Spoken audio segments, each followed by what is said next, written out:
దేవుడు వస్తున్నాడని ఎరిగినప్పుడు మనం కూడా సిద్ధపడాలి. ఆమేన్, హల్లెలూయా. యాకోబు అండి దూత వస్తుంది. దూత అంటే పరిశుద్ధాత్మ అంటే నూనెకి సాదృశ్యం. పరిశుద్ధాత్మ అంటే ఏంటంటే నూనెకి సాదృశ్యం అనమాట. అంటే దూత వస్తుందంటే అర్థం ఏంటంటే నూనె రసం వస్తుంది. అంటే పరిశుద్ధాత్మ అంటే నూనె అయి ఉన్నాడు. నూనె ఇలా పట్టుకుంటే ఆటోమేటిక్గా జారిపోద్ది అనమాట. ఏదైనా రాసి నూనె రాసి ఒక పైపు కానీ లేకపోతే మనిషిని కానీ ఒక చైన్ కానీ నూనె రాసేసి పట్టుకుంటే మన చేతిలో నిలబడదు, జారిపోతుంది. అలాగే మనిషి దొరకడం మనకు అసలు పట్టు దొరకదు. మనుషులు దొరకకుండా దేవుడు కూడా అలా వస్తాడట. దేవుడు కూడా మనుషుల దగ్గరికి ఎలా వస్తాడంటే మనం పట్టుకుంటే దొరకనట్లుగా వస్తాడంట. మనం పట్టుకుంటే జారిపోతాడు. అలాగే అలా వస్తాడు దేవుడు. దేవుడు చాలా తెలివైనడు. అయితే ప్రవక్త అన్నాడు దేవుడి కంటే తెలివైనడు అండి మనిషి. దేవుని కుమారుడు దేవుని కంటే తెలివైనడు అండి. ఎందుకంటే ఆ మాట దేవుడే చెప్పాడు. ఎందుకంటే నేను తెలివైనడు అంటే నా కుమారుడు నాకంటే తెలివైన వాళ్ళు అన్నాడు ఆయన. అందుచేత యాకోబు ఏం చేశాడంటే దేవుడు ఎలాగా నూనె రసం వస్తాడు మన చేతికి దొరకడం అని చెప్పేసి చేతుల నిండా బూడిద రాసి వెళ్ళాడంటే యాకోబు. హల్లెలూయా. బూడిద తట్టుకున్నాడంట రెడీగా. ఎప్పుడైతే దేవదూత వచ్చి ఎబ్బేపు రేవు దగ్గర ఆ యొక్క దూతను పట్టుకున్నాడో ఆ దూతను బూడిద పట్టుకున్నప్పుడు ఇంకా అసలు దూత కదలడానికి కూడా చాయిస్ లేదండి.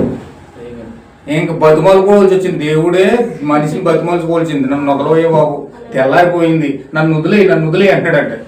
అప్పుడు యాకోబు అన్నాడు లేదు లేదు నన్ను దీవిస్తేనే నేను ఉన్నాను అన్నాడు. ఆమేన్, హల్లెలూయా. నన్ను దీవించి అప్పుడు వదులుతాను అన్నాడంట. ఆ మాటినప్పుడు ఇంక మొత్తం మీద ఇతను వదిలేడు.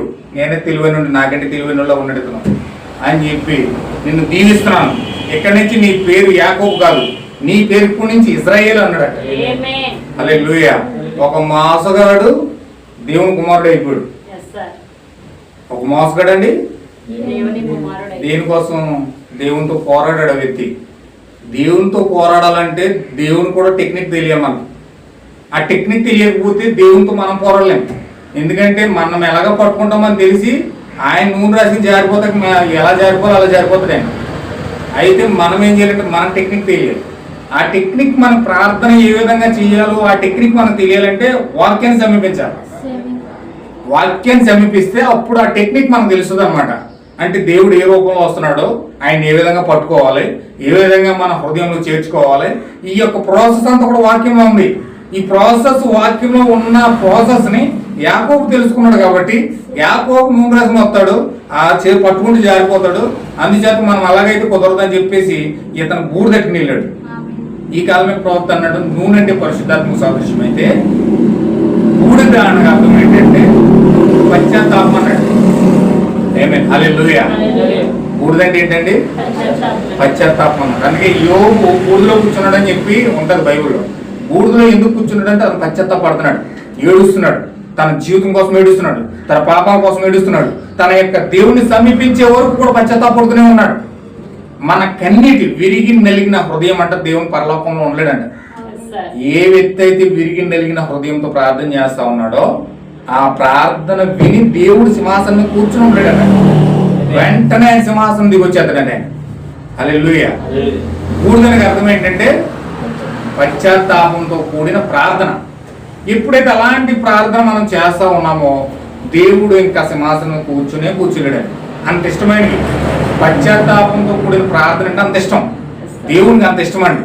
అందుకే మనం ఈ రోజంట ప్రవక్త అంటున్నాడు కళ్ళు అంటే నీళ్ళు ఇంకిపోయినాయి అంట. ఇంకిపోయి ఎండిపోయి అనవసరమైన దానికోసమైతే ఏడవమంటే ఎక్కి ఏడిచేస్తారు. కానీ దేవుని ముందు పశ్చాత్తాపడి పాపము నిమిత్తమే వాళ్ళు పశ్చాత్తాపడి ప్రార్థించమంటే కళ్ళలో కన్నీళ్ళే రావంట, ఎండిపోయి అంట. ప్రార్థన చేయమంటే మాత్రం కళ్ళలో కన్నీరు రావండి.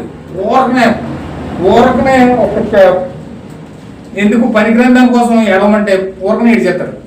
కానీ దేవుడు ముందుకెళ్ళి ఏడవమంటే మాత్రం పశ్చాత్తాపడమంటే మాత్రం ఏడిపోయి రాదట.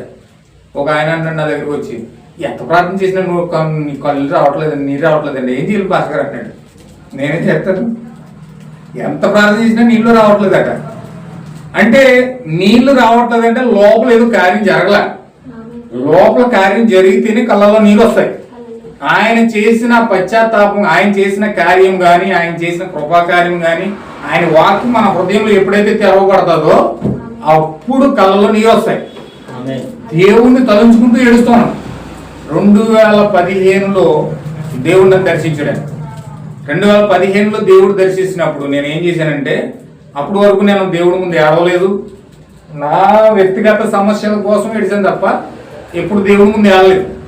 కానీ ఎప్పుడైతే 2015లో నన్ను తాగాడో, ఏది బండి మీద వెళ్తున్నా సరే రెడీ చేస్తున్నాను. ఎందుకు వెళ్తున్నా నాకు తెలియదు. పని చేసుకుంటుంటే నా కన్నీళ్ళన్నీ బకెట్లో పడిపోతున్నాయి. ఏడుస్తున్నాను, పని చేస్తూ ఏడుస్తున్నాను, బండి మీద వెళ్తుంటే ఏడుస్తున్నాను. ఎక్కడికి వెళ్ళి ప్రార్థన చేసుకుందామన్నా ఏడిపే నా సట తడుస్తుంది. ఎందుకు ఏడుస్తున్నా నాకే తెలియదు, దేని కొరకు ఏడుస్తున్నా నాకే తెలియదు. ఏడుస్తూ ఏడుస్తూ ఏడుస్తూ ఏదో వాక్యం రెవల్యూషన్ వస్తూ ఉంది. లోపల అనుభవిస్తున్నాను దాన్ని, నేను ఏడుస్తూ ఉన్నాను. అంటే నేను ఏడవాలని నాకు లేదు, కానీ దేవుడు ఏం చేస్తున్నాడంటే లోపల ఆ యొక్క ఆత్మ వచ్చి ఏం చేస్తుందంటే లోకమును గూర్చి, తీర్పును గూర్చి, పాపమును గూర్చి అది ఏం చేస్తుందంటే ఒప్పింపజేస్తుందట. హల్లెలూయా. పరిశుద్ధాత్మ వచ్చినప్పుడు ఖచ్చితంగా కార్యాలు జరుగుతాయండి. మనం ఏడుద్దామన్న బలవంతంగా ఏడుపు రాదు, కానీ దేవుడు గనక హృదయాన్ని తాగితే అసలు మనం ఏడుస్తున్నట్టు మనకు కూడా తెలియదు.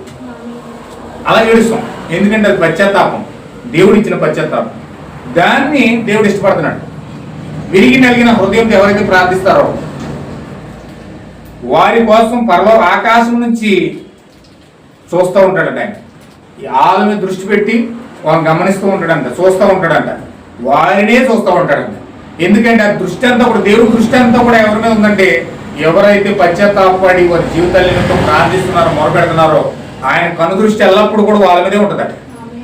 ఆమేన్. హల్లెలూయా. మీకు ఒక టెక్నిక్ ఏంటంటే, దేవుడు ఎల్లప్పుడు మిమ్మల్ని చూడాలంటే మీరు ఎల్లప్పుడు కూడా ప్రార్థిస్తూనే ఉండాలి. ఎంతమంది అయితే ఎక్కువగా ఆయన కోసం ప్రార్థిస్తున్నారో, ఎప్పుడు ఎంతమంది అయితే కనిపెడతా ఉన్నారో దేవుని చూపు ఎల్లప్పుడు కూడా వారి మీద ఉంటుంది. హల్లెలూయా. ఒక బలహీనుడు మోకాలు వేస్తానంటే పాతాళం గడగడ ఉండిపోద్దట. అంటే పాతాళం ఉన్న దెయ్యాలన్నీ మోకాలు వేసిన నుంచి వస్తాయి, పరలోకంలో ఉన్న దేవదూతలన్నీ మోకాలు వేసిన నుంచి వస్తాయి, దేవుడు మోకాలు వేసిన నుంచి వస్తాడు. అంటే మొత్తం పాతాళము, పరలోకము, పరదేశి ఎవరి మీద గురిపెట్టారంటే మోకాలు వేసిన వాళ్ళ మీద. ఆమేన్. హల్లెలూయా. ఆహా, ఇతను ఎంత అదృష్టవంతుడండి. ఎంత పరలోకాన్ని గడగలాడించున్నాడు, పాతాళాన్ని గడగలాడించున్నాడు, మొత్తం భూమి మీద ఉన్న ప్రతిదీ కూడా గడగలాడించే శక్తి ఎక్కడ పెట్టాడండి దేవుడు? మోకాల మీద పెట్టాడు. అందుకే చాలా మంది ప్రార్థించినప్పుడు ఒంగును, నుంచునో, కూర్చునో ఏదో రకం చేసేస్తారు, కానీ మోకాల మీద వేయరు. ఈయనప్పుడు వాడు అయ్యో నీకు నడు నొప్పి వచ్చారు మోకాలు అంటాడు వెనకాల ఉండి, లేకపోతే అయ్యో కళ్ళు తిరిగిపోతున్నాయి మోకాలు అంటాడు. అసలు మోకాలు వేయనివ్వడండి. కానీ మోకాలు చూడండి, 2 చేతులు ఎత్తి మోకాలు వేసి ఆ యొక్క పరలోకంలో చేతులు ఎత్తి ప్రార్థించినట్టు ఎప్పుడైతే మనం ప్రార్థిస్తున్నామో దేవుడు ఆ కార్యాన్ని చూస్తాడండి.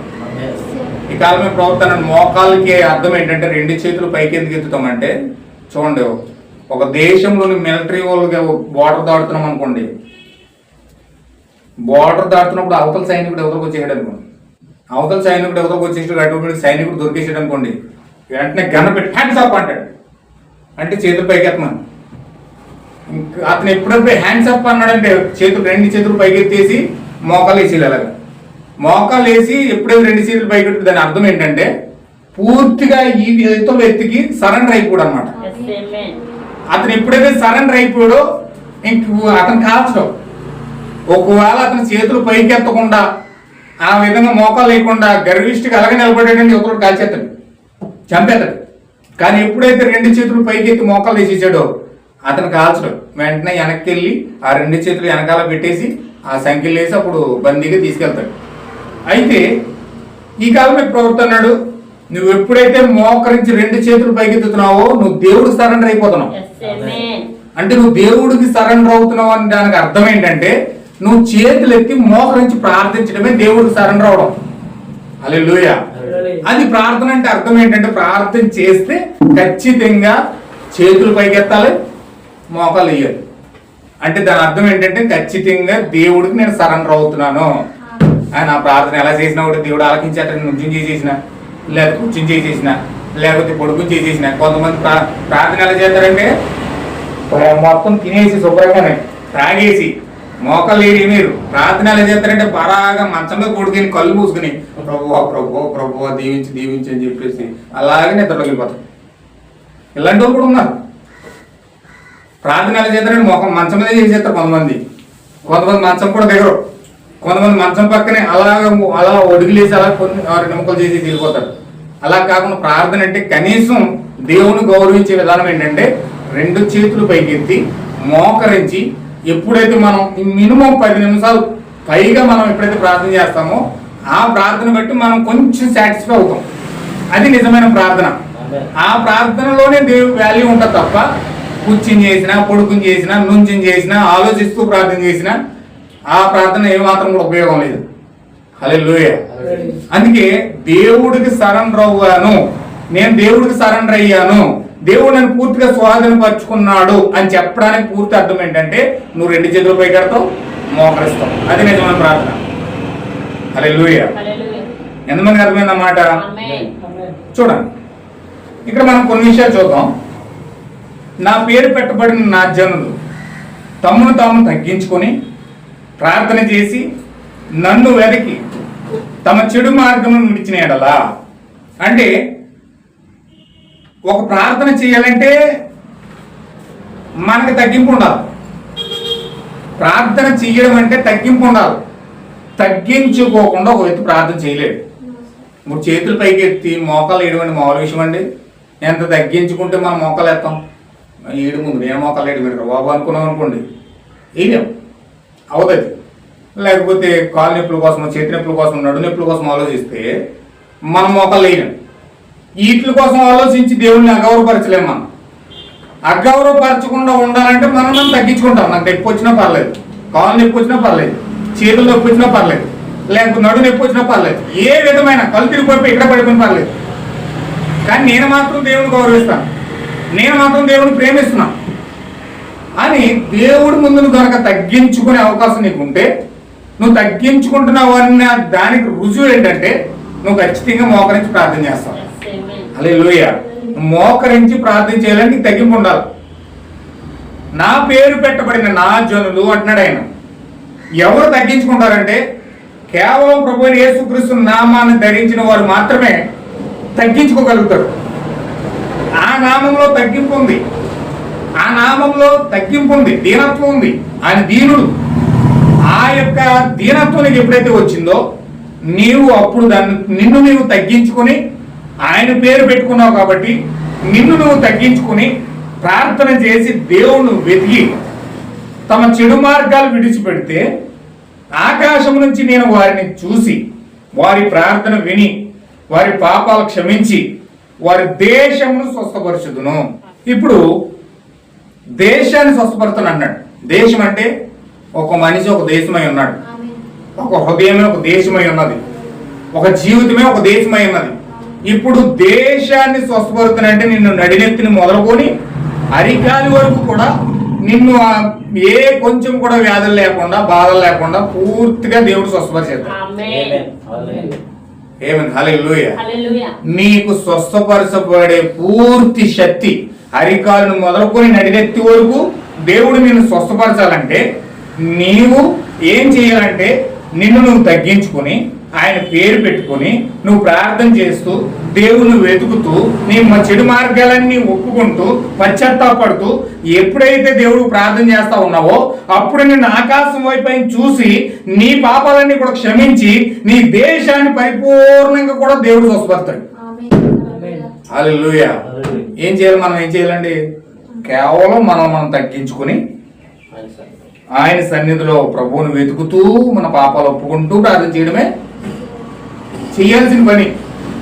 కేవలం మనం చేయాల్సిన పని ఏంటంటే దేవుడి దగ్గర ఆయన వెతుకుతూ మనం తగ్గించుకొని మోకరించి 2 చేతులు పైకెత్తి మనం దేవుడిని వెతుకుతూ ప్రార్థిస్తూ మా పాపములన్నిటినీ మన మార్గాలన్నిటిని విడిచిపెట్టి పాపములన్నీ ఒప్పుకుంటూ ప్రార్థిస్తూ ఎప్పుడైతే అలా చేస్తా ఉన్నామో వెంటనే దేవుడు అక్కడ వచ్చేస్తాడు.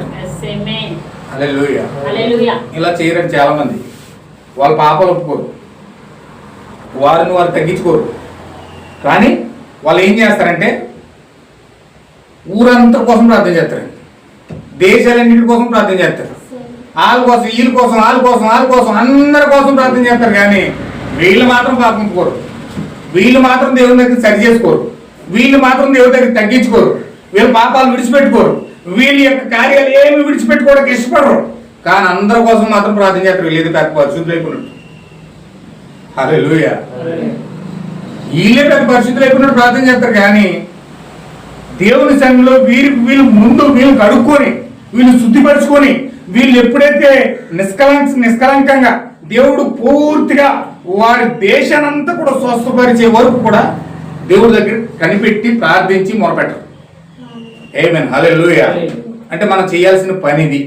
ఫస్ట్ పని ఏంటంటే మనం తగ్గించుకొని దేవుని వెతుకుతూ ప్రార్థిస్తూ మన చెడు మార్గాలన్నీ విడిచిపెట్టి మన పాపాలన్నీ ఒప్పుకొని దేవుడి సన్నిధిలో ప్రార్థిస్తూ ఉండగా, దేవుడు దర్శించే వరకు ప్రార్థిస్తూ ఉంటే దేవుడు ఆ విధంగా మనల్ని స్వస్థపరుస్తాడు. దేవుడు నాకు మహిమ కలుగును గాక. నా చెవులు దాన్ని ఆలకించును, మీ మీద నా దృష్టి నిలుపుతాను అంటున్నాడు దేవుడు. ఏమంటాడండి? ఆయన చెవులేమో ప్రార్థన కొరకు చెవులాడతాడట. మనం ఏం మాట్లాడుతున్నామో దేవుడు చెవట్టుకు వచ్చి నోటి దగ్గర పెడతాడండి. ఆయన మనకి కనపడదు. చూడండి, ఎవరికైనా సీక్రెట్గా ఏదైనా చెప్తున్నాం అనుకోండి, నోటితో చెప్తున్నాం అనుకోండి, వాళ్ళు చివరికి వచ్చి మన నోటి దగ్గర పెట్టేస్తారు. చాలా సీక్రెట్గా మాట్లాడుతున్నప్పుడు, ఇలా రారని పిలిచినప్పుడు ఏదైనా చెప్తున్నాం అనుకోండి, చివరికి వచ్చి పెట్టేస్తారు, నోటి దగ్గర పెట్టేస్తారు మనకి. అలాగే దేవుడు మనం ఎప్పుడైతే ప్రార్థన చేస్తున్నామో ఆయన చివరికి వచ్చి మన నోటి దగ్గర పెట్టేస్తాడు. నువ్వేం మాట్లాడతావు విందామని కనపడ్డాయన. కానీ మనం ఏది రాంగ్గా మాట్లాడినా కిందనే పైకి చూసి వెళ్ళిపోతాడు. అంతే. మనం కూడా అంతే కదా. ఏదైనా పిలిచి ఏం చెప్పకుండా అలాగే కొంచెం అలా ఏదో మాట్లాడామనుకోండి, ఆడొచ్చి ఎందుకు పిలిచి తెంగడం మంచుడు అని చెప్పేసి కిందనే పైకి చూసి వెళ్ళిపోతాడు. అలాగే దేవుడు కూడా అలా చూసి వెళ్ళిపోతాడు. అలా కాకుండా మనం ఖచ్చితంగా ప్రత్యక్షతతో కూడిన ప్రార్థన చేయాలి. ఆ ప్రార్థన ఎలా చేయాలో కూడా మనం తెలియాలి. యాకోబు తెలుసుకున్నాడు కాబట్టి చక్కగా బూడు తట్టుకుని వెళ్ళాడు, పశ్చాత్తాపట్టుకుని వెళ్ళాడు, పశ్చాత్తాపడతా ఉన్నాడు. ఆ బూడు తట్టుకుని పశ్చాత్తాపడుతుంటే ఆ పశ్చాత్తాపాన్ని చూస్తే దేవుడు కదలలేడండి. బాబు నువ్వు ఏడడం మానేవయ్యా, ఊరుకో అని ఓదారుస్తున్నాడు. కానీ ఈయనేమో ఒప్పుకోవట్లేదు, అసలు ఏడుస్తున్నాడు. చూడండి, చాలా మంది నీ దగ్గర ఒక్కటి ఏడిచేస్తున్నారు అనుకోండి, వాళ్ళు ఇలా గింజేసుకుని వెళ్ళిపోగలవా? వెళ్ళగలరండి? ఎవరన్నా వెళ్ళలేరండి. ఏడుతున్నారంటే వాళ్ళు ఓదార్చి ఊరుకున్నాడు అనిపించిన తర్వాత అప్పుడు వెళ్తారు. ఏ మనిషికి ఎంత కఠినమైన మనిషి అయినా సరే ఆ పరిస్థితిలో నుంచి వెళ్ళలేడు. ఎందుకంటే ఆమె బాధను చూసి హృదయం పిండేస్తుంది. అయ్యో ఎంత ఏడుస్తుంది తల్లి, ఎంత ఏడుస్తున్నాడు ఈయన, అయ్యో అనుకుంటాం మనం. అలాగే మనం ఏడుస్తున్నామంటే మనకు కావాల్సిన దానికోసం దేవుడి దగ్గర వెతుకుతున్నామంటే ఏడుస్తున్నామంటే దేవుడు కూడా మనం విడిచిపెట్టి అలా వెళ్ళలేడు. ఆయన వెళ్ళడు, అలాగే ఎదురు చూస్తాడు.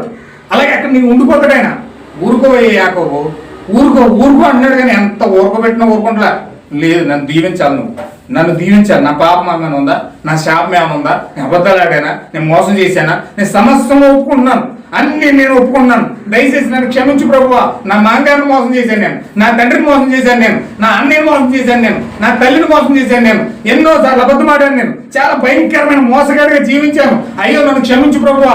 ఈ యొక్క భయంకరమైన పాపం అంతా నువ్వు తీస్తేనే కానీ, నువ్వు క్షమిస్తేనే కానీ ఈ రోజు నేను ఊరుకోను, నేను ఏడవడం మానను, నేను పశ్చాత్తాపడడం మానను. నన్ను దయచేసి నన్ను క్షమించు అని ఏడుస్తూనే ఉన్నాడు ఇక్కడ. ఆమేన్. హల్లెలూయా. అలాగే ఎప్పుడైతే దేవుడి దగ్గర నుంచి మొరపెడుతున్నామో దేవుడు కూడా క్షమించకుండా ఉండలేడండి. ఎందుకంటే మన ప్రార్థన అంత బలంగా మారిపోద్ది, మన ప్రార్థన అంత విశ్వాసంగా మారిపోద్ది, మన ప్రార్థన అంత బలమైన ప్రార్థనగా మారిపోద్ది. హల్లెలూయా. అలాంటి ప్రార్థన మనం చేయాలి. బతిమాలుకోవాలి దేవుడి దగ్గర. ప్రభువా నువ్వు క్షమించే వరకు నేను వదిలిపెట్టను, నాకు పరిశుద్ధాత్మ ఇచ్చే వరకు నేను వదిలిపెట్టను, నాకు జీవం ఇచ్చే వరకు నేను వదిలిపెట్టను. నాకు జీవం కావాలి, నాకు పరిశుద్ధాత్మ కావాలి, నాకు నీ యొక్క వాకింగ్ కావాలి, నీ యొక్క జీవంతో నింపబడే వరకు నన్ను దయచేసి విడిచిపెట్టొద్దు ప్రభు అని బతిమాలుకొని దేవుడి దగ్గర పశ్చాత్తాపడి ఆ జీవం ఇచ్చే వరకు దేవుడి దగ్గర కనిపెడుతూనే ఉండాలండి. అది నిజమైన దేవుని కుమార్తెలు చేసే పని అది. హల్లెలూయా. ఏంటంటే పశ్చాత్తాపడిన వారు, దేవుడి దగ్గర ప్రార్థించలేని వారు ఏదో చిన్న వరాలు బట్టి సాటిస్ఫాక్షన్ అయిపోతారు. ఏదో పరిశుద్ధాత్మ భాషలు వర్ణిస్తే దాంతో సాటిస్ఫాక్షన్ అయిపోతారు, లేకపోతే ఏదో స్వస్థత వర్ణిస్తే దాంతో సాటిస్ఫాక్షన్ అయిపోతారు, లేకపోతే ఏదో పాటలు పాడి వరమిస్తే దాంతో సాటిస్ఫాక్షన్ అయిపోతారు, లేకపోతే ఏదో హెచ్చరికలు చేయ వరం ఇస్తే, లేకపోతే స్వస్థత వరం ఇస్తే, లేకపోతే భాషలు మాట్లాడే వరం ఇస్తే, ఇలాంటి చిన్న చిన్న చిన్న చిన్న కార్యాలతో సాటిస్ఫాక్షన్ అయిపోయి దేవుడు నాలో ఉన్నాడు, దేవుడు నేను ముందుకెళ్ళిపోతున్నానని చెప్పేసి ముందుకెళ్ళిపోవడం ప్రయత్నం చేస్తారు. కానీ ప్రజలండి తమ్మును తాము శుద్ధిపరచుకోవడానికి కానీ శుద్ధీకరించుకోవడానికి కానీ ప్రజలు ఎక్కువ ఇష్టపడరు. ఆమేన్, హల్లెలూయా. కానీ నిజమైన దేవుని కుమారుడు ఏదో వరాలు ఇచ్చాడు సాటిస్ఫాక్షన్ అవ్వడు, లేకపోతే ఏదో కార్యాలు వచ్చాడని సాటిస్ఫాక్షన్ అవ్వడు. ఆయన సాటిస్ఫాక్షన్ ఎప్పుడు అవుతాడంటే పరిపూర్ణమైన దేవుడు పరిపూర్ణంగా నీ హృదయంలోకి వచ్చినప్పుడు ఒక కుమారుడు కానీ కుమారుడు కానీ సాటిస్ఫాక్షన్ అవుతారు. ఆమేన్, హల్లెలూయా. దేవుడు నీ హృదయంలోకి వచ్చినప్పుడు నిజమైన సాటిస్ఫాక్షన్ కలగాలి. దేవుడు నీ జీవితంలోకి వచ్చినప్పుడే నిజమైన సాటిస్ఫాక్షన్ కలగాలి. చిన్న చిన్న అనుభూతులు బట్టో, కళలు బట్టో, దర్శనాలు బట్టో, వరాలు బట్టో మనం సాటిస్ఫాక్షన్ అవ్వకూడదు. ఆ విధంగా సాటిస్ఫాక్షన్ అవ్వకూడదని వరాలు అటెంటివ్ కాబట్టి జరుగుతూ ఉంటాయి, కార్యాలు అటెంటివ్ కాబట్టి జరుగుతూ ఉంటాయి. జీవితంలో అవన్నీ ఒక పార్ట్ మాత్రమే.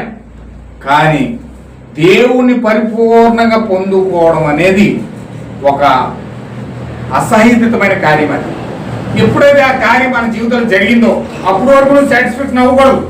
నువ్వు సాటిస్ఫాక్షన్ అయ్యావంటే ప్రార్థన చేయడం మానేతావు. నేను చెప్పేది ఏంటంటే దేవుడు నాలో ఉన్నాడు, దేవుడు నా ద్వారా నడుస్తున్నాడు, దేవుడు నాకు ఏది అడిగితే అది ఇస్తున్నాడు అని నువ్వు ఎప్పుడైతే సాటిస్ఫాక్షన్ అవ్వవో నీ జీవితంలో ప్రార్థన ఆగిపోతుంది. ఇంకా నువ్వు ప్రార్థన చెయ్యవు. అంటే నువ్వు దేవుని వెతకడానికి ప్రయత్నం చెయ్యవు. ఎందుకంటే ఏ సమయంలో దేవుడు అడిగితే ఇచ్చేస్తాడు కదా, దేవుడు ఏదైనా అడిగితే ఇచ్చేస్తాడు కదా, వెంటనే ఏదైనా అడిగితే జరిగిపోతుంది కదా అని అవసరానుకూలంగా ఆ సమయంలోనే ప్రార్థిస్తావు తప్ప పరిపూర్ణంగా దేవుని పొందుకునే వరకు నువ్వు విడిచిపెట్టకూడదనే పట్టుదల నీలో రాదండి. నీలో ఖచ్చితంగా పట్టుదల రావాలంటే నువ్వు సాటిస్ఫాక్షన్ అవ్వకూడదు. ఇంకా ఏదో పొందుకోవాలి, ఇంకా ఏదో పొందుకోవాలి, ఇంకా ఏదో పొందుకోవాలని ఆరాటం నీలో ఎప్పుడైతే పెరిగిపోతా ఉందో అప్పుడే నువ్వు ప్రార్థించడానికి ఇష్టపడతావు. హల్లెలూయా. ఒకవేళ నువ్వు సాటిస్ఫాక్షన్ అయిపోయావంటే నీ జీవితాన్ని బట్టి సంతృప్తి అవుతున్నావు అంటే నువ్వు మోకాలు లేవు, ప్రార్థించవు. బాగుంది లైఫ్, ఇలాగే బాగుంది, ఇలాగే బాగుందని నువ్వు ఇలాగే సాటిస్ఫాక్షన్ అయిపోతున్నావు అనుకోండి, ఇంకా నువ్వు ప్రార్థించడానికి నీ మనసు ఒప్పుకోదు. నా ప్రియమైన దేవుని బిడ్డలారా, మీరు ఇంకా ప్రార్థించాలంటే దేవుడి దగ్గర ఏదో పొందుకోవాలని ఆరాటం మీలో కలగాలంటే వాక్యంతో సహవాసం చేయాలి. ఎప్పుడైతే వాక్యంతో సహవాసం చేస్తున్నావో నీకు తెలియని విషయాలు కొన్ని విషయాలు తెలుస్తూ ఉంటాయి. అప్పుడు ఏం చేస్తావంటే నువ్వు అమ్మో నేను ఇది ఇంకా పొందుకోవాలి, ఇంకా నేను ఇది పొందుకోవాలి ఆరాటం నీలో పెరుగుతూ ఉంటారు. అప్పుడు నువ్వు ప్రార్థించడానికి ఎక్కువ ఇష్టపడుతూ ఉంటావు. ప్రార్థిస్తేనే ఒక వ్యక్తిలో దీనత్వం వస్తుంది, ప్రార్థిస్తేనే ఒక వ్యక్తిలో తగ్గింపు వస్తుంది, ప్రార్థిస్తేనే దేవుడి దగ్గర నుంచి ఏదైనా పొందుకునే గొప్ప సహనం నీలోకి వస్తుంది. వాగ్దానం కోసం నువ్వు ఎప్పుడు కనిపెడతావంటే ప్రార్థించినప్పుడు. దేవుడు నాకు మహిమ కలుగును గాక. ప్రార్థించిన వారు వాగ్దానం కోసం కనిపెట్టలేరండి. ప్రార్థించిన వారు వాగ్దానం కోసం కనిపెట్టలేరు. వారి జీవితంలో ప్రార్థన లేదంటే వాళ్ళ వాక్యం జరుగుతుందనే విశ్వాసం వారిలో రాదు. హల్లెలూయా. నువ్వు ప్రార్థిస్తున్నావు అంటే అర్థం ఏంటంటే దేవుడు నేను వాక్యం తీసుకెళ్తాడు. నువ్వు గట్టిగా ప్రార్థన చేస్తున్నావు అనుకోండి, దేవుడు నేను వాక్యంలో తీసుకెళ్తాడు. నీ జీవితంలో ఇది నెరవేరాలి, నీ జీవితంలో ఇది నెరవేరాలి అని చెప్పి దేవుడు ఏం చేస్తాడంటే ఆ వాక్యం దగ్గర తీసుకెళ్తాడు. నేను అప్పుడు నువ్వేం చేస్తావంటే ప్రేరేపించబడి ప్రార్థించి దాన్ని పొందుకోవాలని ఆరాటం నీలో పెరుగుతూ ఉంటారు. హల్లెలూయా. ఆయన నిన్ను చూస్తున్నాడు, ఆయన చెవులు నీ నోటి దగ్గర పెట్టాడు, ఆయన కనుదృష్టి నీపైన నిలిపాడు. ప్రపంచంలో కొన్ని లక్షల కోట్ల బిలియన్ల మంది ప్రజలు ఉన్నారండి. కొన్ని లక్షల బిలియన్ల కోట్ల మంది ప్రజలు ప్రపంచంలో ఉన్నారు. వాళ్ళందరినీ చూసే చూపు కంటే ప్రత్యేకంగా నీపైన దృష్టి పెట్టి నీపైన చూపు పెట్టాడంటే నిజంగా ఎంత అదృష్టం ఉండదు, ఎంత అదృష్టం అది. ప్రపంచంలో ఇన్ని కోట్ల మంది ప్రజలు ఉంటే కేవలం ఆయన దృష్టి నీ మీద పెట్టాడు. ఎందుకు అంటే కేవలం నువ్వు ప్రార్థిస్తున్నావు, నువ్వు మొరపెడుతున్నావు, ఆయన కోసం కనిపెడుతున్నావు. ఆయన నీ పాపాలని ఒప్పుకొని నిన్ను నువ్వు తగ్గించుకొని ఆయన వెతుకుతూ దేవుని కొరకు నువ్వు వెతుకుతున్నావు. కాబట్టి ఈ ప్రపంచంలో నిన్ను కోట్ల మంది ప్రజలు ఉంటే ప్రత్యేకంగా దేవుడే నీ పైన దృష్టి పెట్టాడు. వారు ప్రార్థన చేయగానే వారి కూర్చున్న చోటు కంపించాను. అప్పుడు వారందరూ కూడా పరిశుద్ధాత్మతో నింపబడిన వారే దేవుని వాక్యంను ధైర్యంగా బోధించుతూ ముందుకెళ్ళిపోయారు. విశ్వాసులు చేయవలసింది ఏమనగా తమకు తాముగా సమాజంగా కూడుకొని క్రీస్తు వారి మధ్యకు వచ్చే వరకు ప్రార్థించుటయే. అప్పుడు చూచి క్రియలు మహత్కార్యాలు జరుగును. హల్లెలూయా. ప్రవృత్తి ఏమన్నాడంటే విశ్వాసులు చేయవలసింది ఏమనగా తమకు తాముగా సమాజంగా కూడుకొని క్రీస్తు వారి మధ్యకు వచ్చే వరకు ప్రార్థించుటయే. అద్భుతంగా ఉందని మాట. అప్పుడు సూచక్రియలు మహత్కార్యములు జరుగును. ఎప్పుడైతే దేవుడు వారి మధ్యకు వచ్చే వరకు కూడా వాళ్ళు ఎదురు చూస్తూ సహనంతో ప్రార్థిస్తారో దేవుడు వారి జీవితాల్లో సూచక్రియలు జరిగిస్తాడట. దేవుడు వారి జీవితంలో మహత్కార్యాలు జరిగిస్తాడట. ఎప్పుడంటే వాళ్ళు తమను తాము తగ్గించుకుని ప్రార్థన చేస్తూ వారి చెడు మార్గాలను విడిచిపెట్టి దేవుని వెతుకుతూ ప్రార్థిస్తూ ప్రార్థిస్తూ ప్రార్థిస్తూ దేవుడు వారి మధ్యలోకి వచ్చే వరకు కూడా వాళ్ళు ఎప్పుడైతే ప్రార్థిస్తూ ఉన్నారో, ఈ రోజు జరగవచ్చు, రేపు జరగవచ్చు, ఎల్లుండి జరగవచ్చు, అవతల ఎల్లుండి జరగవచ్చు, 2 సంవత్సరాలు పట్టొచ్చు, 3 సంవత్సరాలు పట్టొచ్చు, 4 సంవత్సరాలు పట్టొచ్చు. అబ్రహాంకి అయితే 25 సంవత్సరాలు పట్టింది. ఆమేన్, హల్లెలూయా. 25 సంవత్సరాలు పట్టింది అబ్రహాం కంటే. అయినను అతను ఎప్పుడు వెనకడుగు వేయలేదు. అయిపోయి దేవుడు నన్ను చంపేస్తున్నాడు, నా జీవితం నుంచి కార్యం జరిగించట్లేదు, ఇది అవ్వట్లేదు అతను వెనకడుగు వేయడానికి ప్రయత్నం చేయట్లేదు. విశ్వాసులు చేయవలసింది ఏమిటంటే దేవుడు వచ్చే వరకు వాళ్ళు ప్రార్థించాలట. అబ్రహాంకి అయితే 25 సంవత్సరాలు పట్టింది. 25 సంవత్సరాల వరకు ఆయన ప్రార్థిస్తూనే ఉన్నాడు. మనము 1 గంట ఎదురు చూస్తాం, 2 గంటలు ఎదురు చూస్తాం, 1 రోజు ఎదురు చూస్తాం. అంతకు మించి మనకి సహనం సరిపోదు, అంతకు మించి మనకు ఓపిక సరిపోదు. కానీ దేవుడు ఏం చేస్తున్నాడంటే మనకి ఎంత సహనం ఉందో పరీక్షిస్తూ ఆ వాగ్దానం పొందుకునే వరకు కూడా వీళ్ళు ప్రార్థిస్తున్నారో లేదో కనిపెడుతూ ఉంటాడండి ఆయన. హల్లెలూయా. ఆయన కనిపెడుతున్నాడు. ఆయన ప్రార్థించడానికి మనం ఎంత ప్రార్థిస్తున్నామో ఎదురు చూస్తున్నాడు ఆయన. ఈ కార్మిక ప్రవక్త అన్నాడు, మన ప్రార్థనలు అంటే ఉదయం లేచిన తర్వాత ప్రార్థన చేస్తాం, మళ్ళీ ఫోన్ చేసినప్పుడు ప్రార్థన చేస్తాం, మళ్ళీ టిఫిన్ చేసినట్టు ప్రార్థన చేస్తాం, లేదా మళ్ళీ పడుకున్నప్పుడు ప్రార్థన చేస్తాం, సంఘంగా ప్రార్థన చేస్తాం, వ్యక్తిగతంగా ప్రార్థన చేస్తాం. ఎన్ని ప్రార్థనలు చేసినా రోజుకి ఎన్ని ప్రార్థనలు చేస్తున్నామో దేవతతో కౌంట్ చేసి గ్రంథంలో రాస్తూ ఉంటాయట. గ్రంథము రాసి మన పేరు రాసి ఆ పేరు కనుక మన బయోడేటా ఆధార్ కార్డు ఎలాగైతే ఉంటుందో ఆధార్ కార్డు రాసినట్టుగా దేవదూతలు అంటే మన యొక్క డేటా అంతా రాసుకుంటూ వస్తాయంట. ఉదయం ఎన్ని గంటలు చేసావు, ఏం మాట్లాడావు, ఎన్ని ప్రార్థనలు చేసావు, ఈరోజు ఎన్ని ప్రార్థనలు జరిగాయి, ఈరోజు ఎన్ని మాటలు మాట్లాడావు, ఈరోజు దేవుని కొరకు జీవించింది ఎంత, లోకం కొరకు జీవించింది ఎంత, ఈరోజు దేవుడి కోసం ఏం చేసావు, ఇవన్నీ కూడా ఏ రోజు ఆ రోజు డేటా అంతా మొత్తం రాసేసి ఏ రోజు ఆ రోజు డేటా ఇచ్చేస్తారట దేవుడికి. దూతలు చేసే పని ఏంటంటే చూడండి, ఒక కంపెనీ నడుస్తుంది అనుకోండి. ఆ కంపెనీ నడిచేటప్పుడు ఎండి ఉంటాడు లోపల, ఎక్కడో ఏసీ రూమ్లో. ఈ ఎండికి ఏం చేస్తారంటే ఉద్యోగస్తులు ఏం చేస్తారు, ఎవరి డేటా వాళ్ళు ఈ రోజు ఏం జరిగిందో మొత్తం డేటా అంతా తీసేసి పలానోడు ఈ పని చేసాడు, పలానోడు ఈ పని చేసాడు, పలానోడు ఆ పని చేసాడు, మొత్తం డేటా అంతా రాసేసి ఎప్పుడు డేటా ఆ రోజు మొత్తం సబ్మిట్ చేసేస్తారు మేనేజర్కి. అలాగే దూతలన్నీ కూడా ఏ రోజుకి ఆ రోజు మన డేటా అంతా రాసేసి దేవుడు సబ్మిట్ చేసేస్తారు. అలా పుట్టిన కాడి నుంచి మనం చనిపోయే వరకు మన వెనకాల ఒక దూత ఉండి మన డేటా అంతా తీసి ఏ రోజుకి ఆ రోజు, ఈరోజు వెలుగులో ఏం చేసావు, చీకట్లో ఏం చేసావు, నువ్వు ఎన్ని మాటలు మాట్లాడావు, ఇందులో మంచి ఎన్ని చెడ్డ ఎన్ని, మొత్తం డివైడింగ్ అనమాట. నువ్వు ఏమేమి ఆలోచించావు, దేవుడి కొరకు నువ్వు చేసిన ప్రార్థనలు ఎన్ని, నువ్వు ఎంతసేపు వాక్యం చదివావు, నువ్వు ఎంతసేపు ధ్యానం చేసావు, నువ్వు ఎంతసేపు దేని కొరకు ఏం జీవించావు, మొత్తం రోజులో ప్రతి సెకండ్ కూడా ఆ యొక్క డేటాలో ఉంటుంది. ఒక్క సెకండ్ కూడా దేవుడు విడిచిపెట్టడు.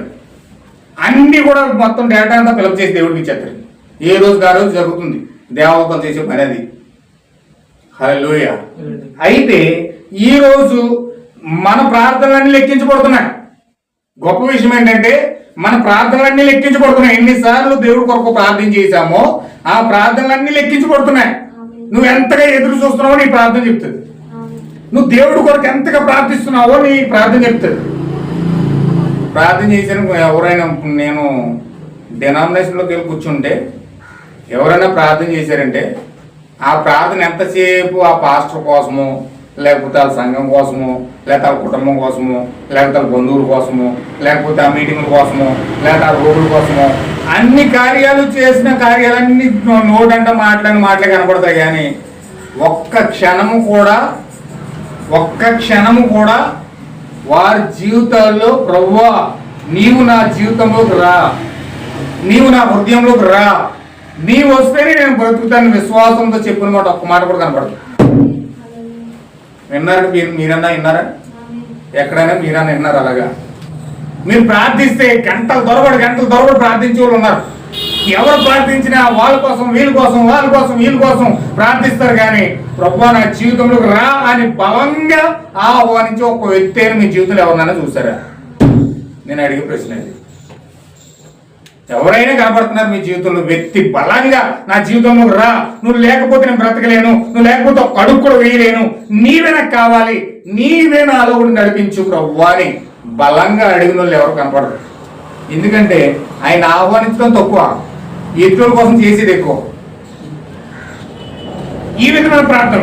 కానీ దేవుడు ఏం చేస్తున్నాడంటే అసలు ఎంతవరకు ఒక మనిషి నన్ను వెతుకుతున్నాడు, ఆయన ఏం చెప్పాడంటే మీరు నన్ను వెతకండి అన్నాడు.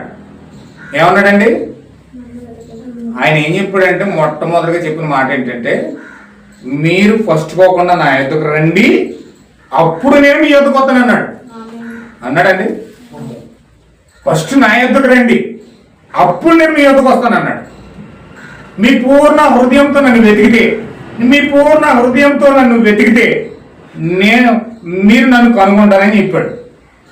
ఇక్కడ కూడా అదే చెప్తున్నాడు. దినవృత్తాంతాలు ఏం చెప్తున్నాడు చూడండి ఒకసారి. 2వ దినవృత్తాంతాలు 7:14 వచ్చిన సార్.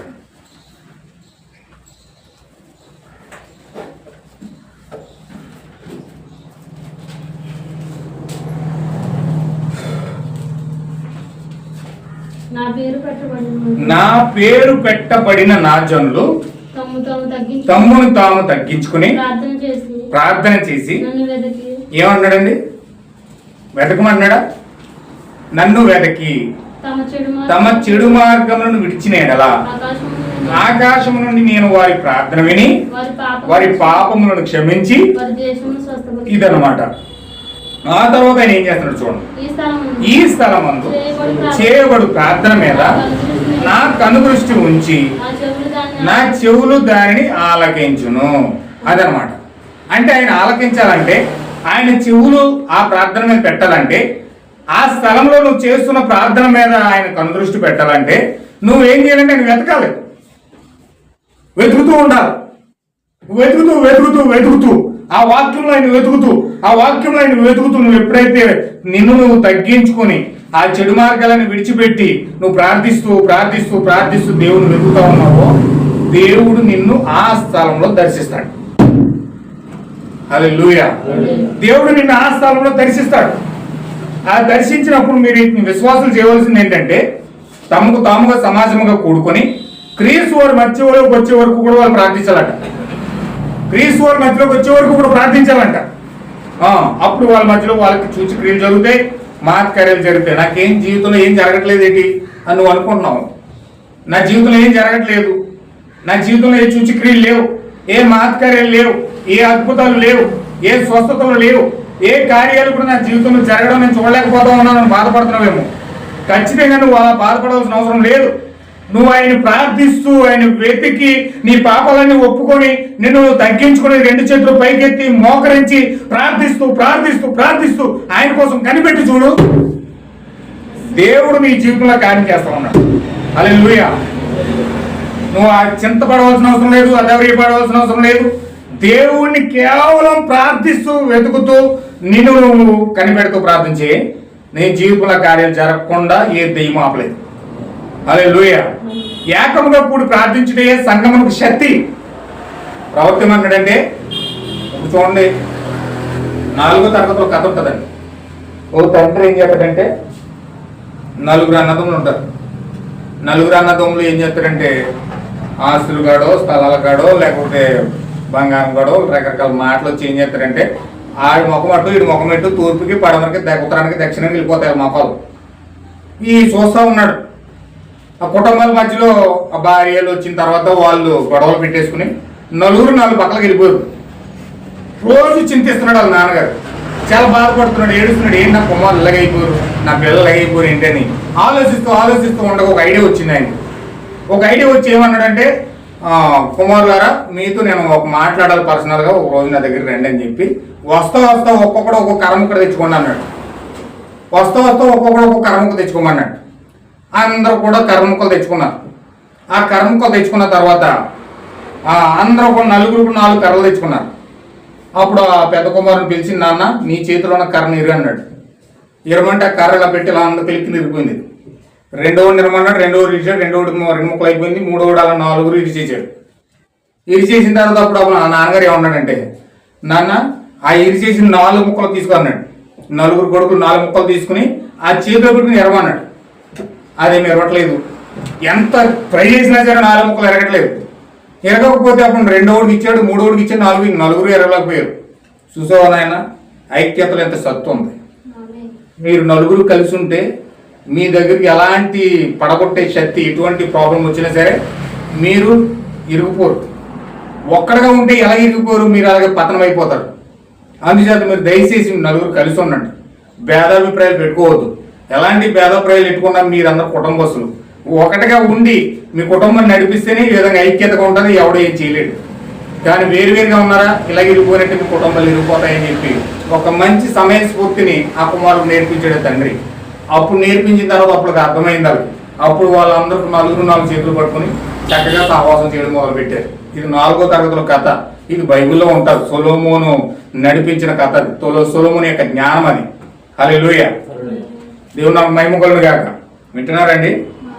అయితే ఖచ్చితంగా అలాగే ఏకముగా సంఘం కూడా ఒకరి ఆత్మతో ఒకరు కలిసి, ఒకరి ఆత్మతో ఒకరు కలిసి ఏకాత్మతో అందరూ కూడా ప్రార్థిస్తే అదే సంఘానికి శక్తి అట. సంఘానికి ఏంటండి? అందరూ కలిసి ప్రార్థించడమే శక్తి. మీ ఆలోచన వేరుగా ఉంటాయి, వాళ్ళ ఆలోచన వేరుగా ఉంటాయి, వీళ్ళ ఆలోచన వేరుగా ఉంటాయి, పాస్టర్ ఆలోచన వేరుగా ఉంటాయి. అవన్నీ వేరువేరుగా ఉన్నాయనుకోండి, దేవుడు సంఘంలోకి రాడు, దేవుడు సంఘంలోకి రాలేడు.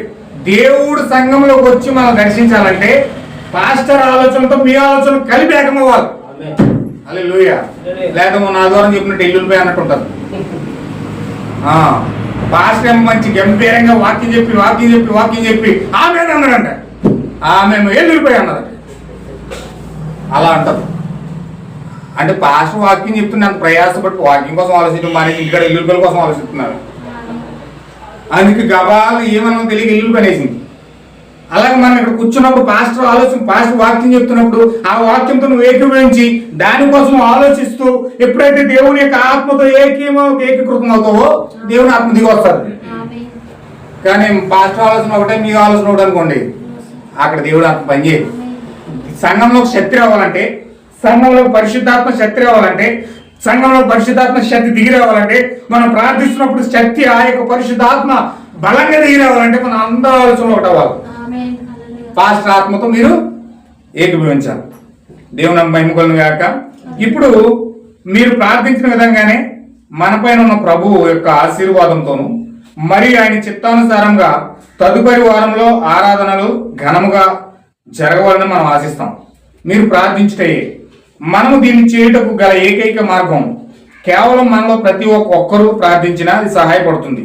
కానీ మనమందరం కలిసి ప్రార్థించినట్లయితే, ఎప్పుడైతే మనం అందరం ప్రార్థిస్తామో అప్పుడు దేవుడు కదులుట ప్రారంభిస్తాడు. ఆమేన్, హల్లెలూయా.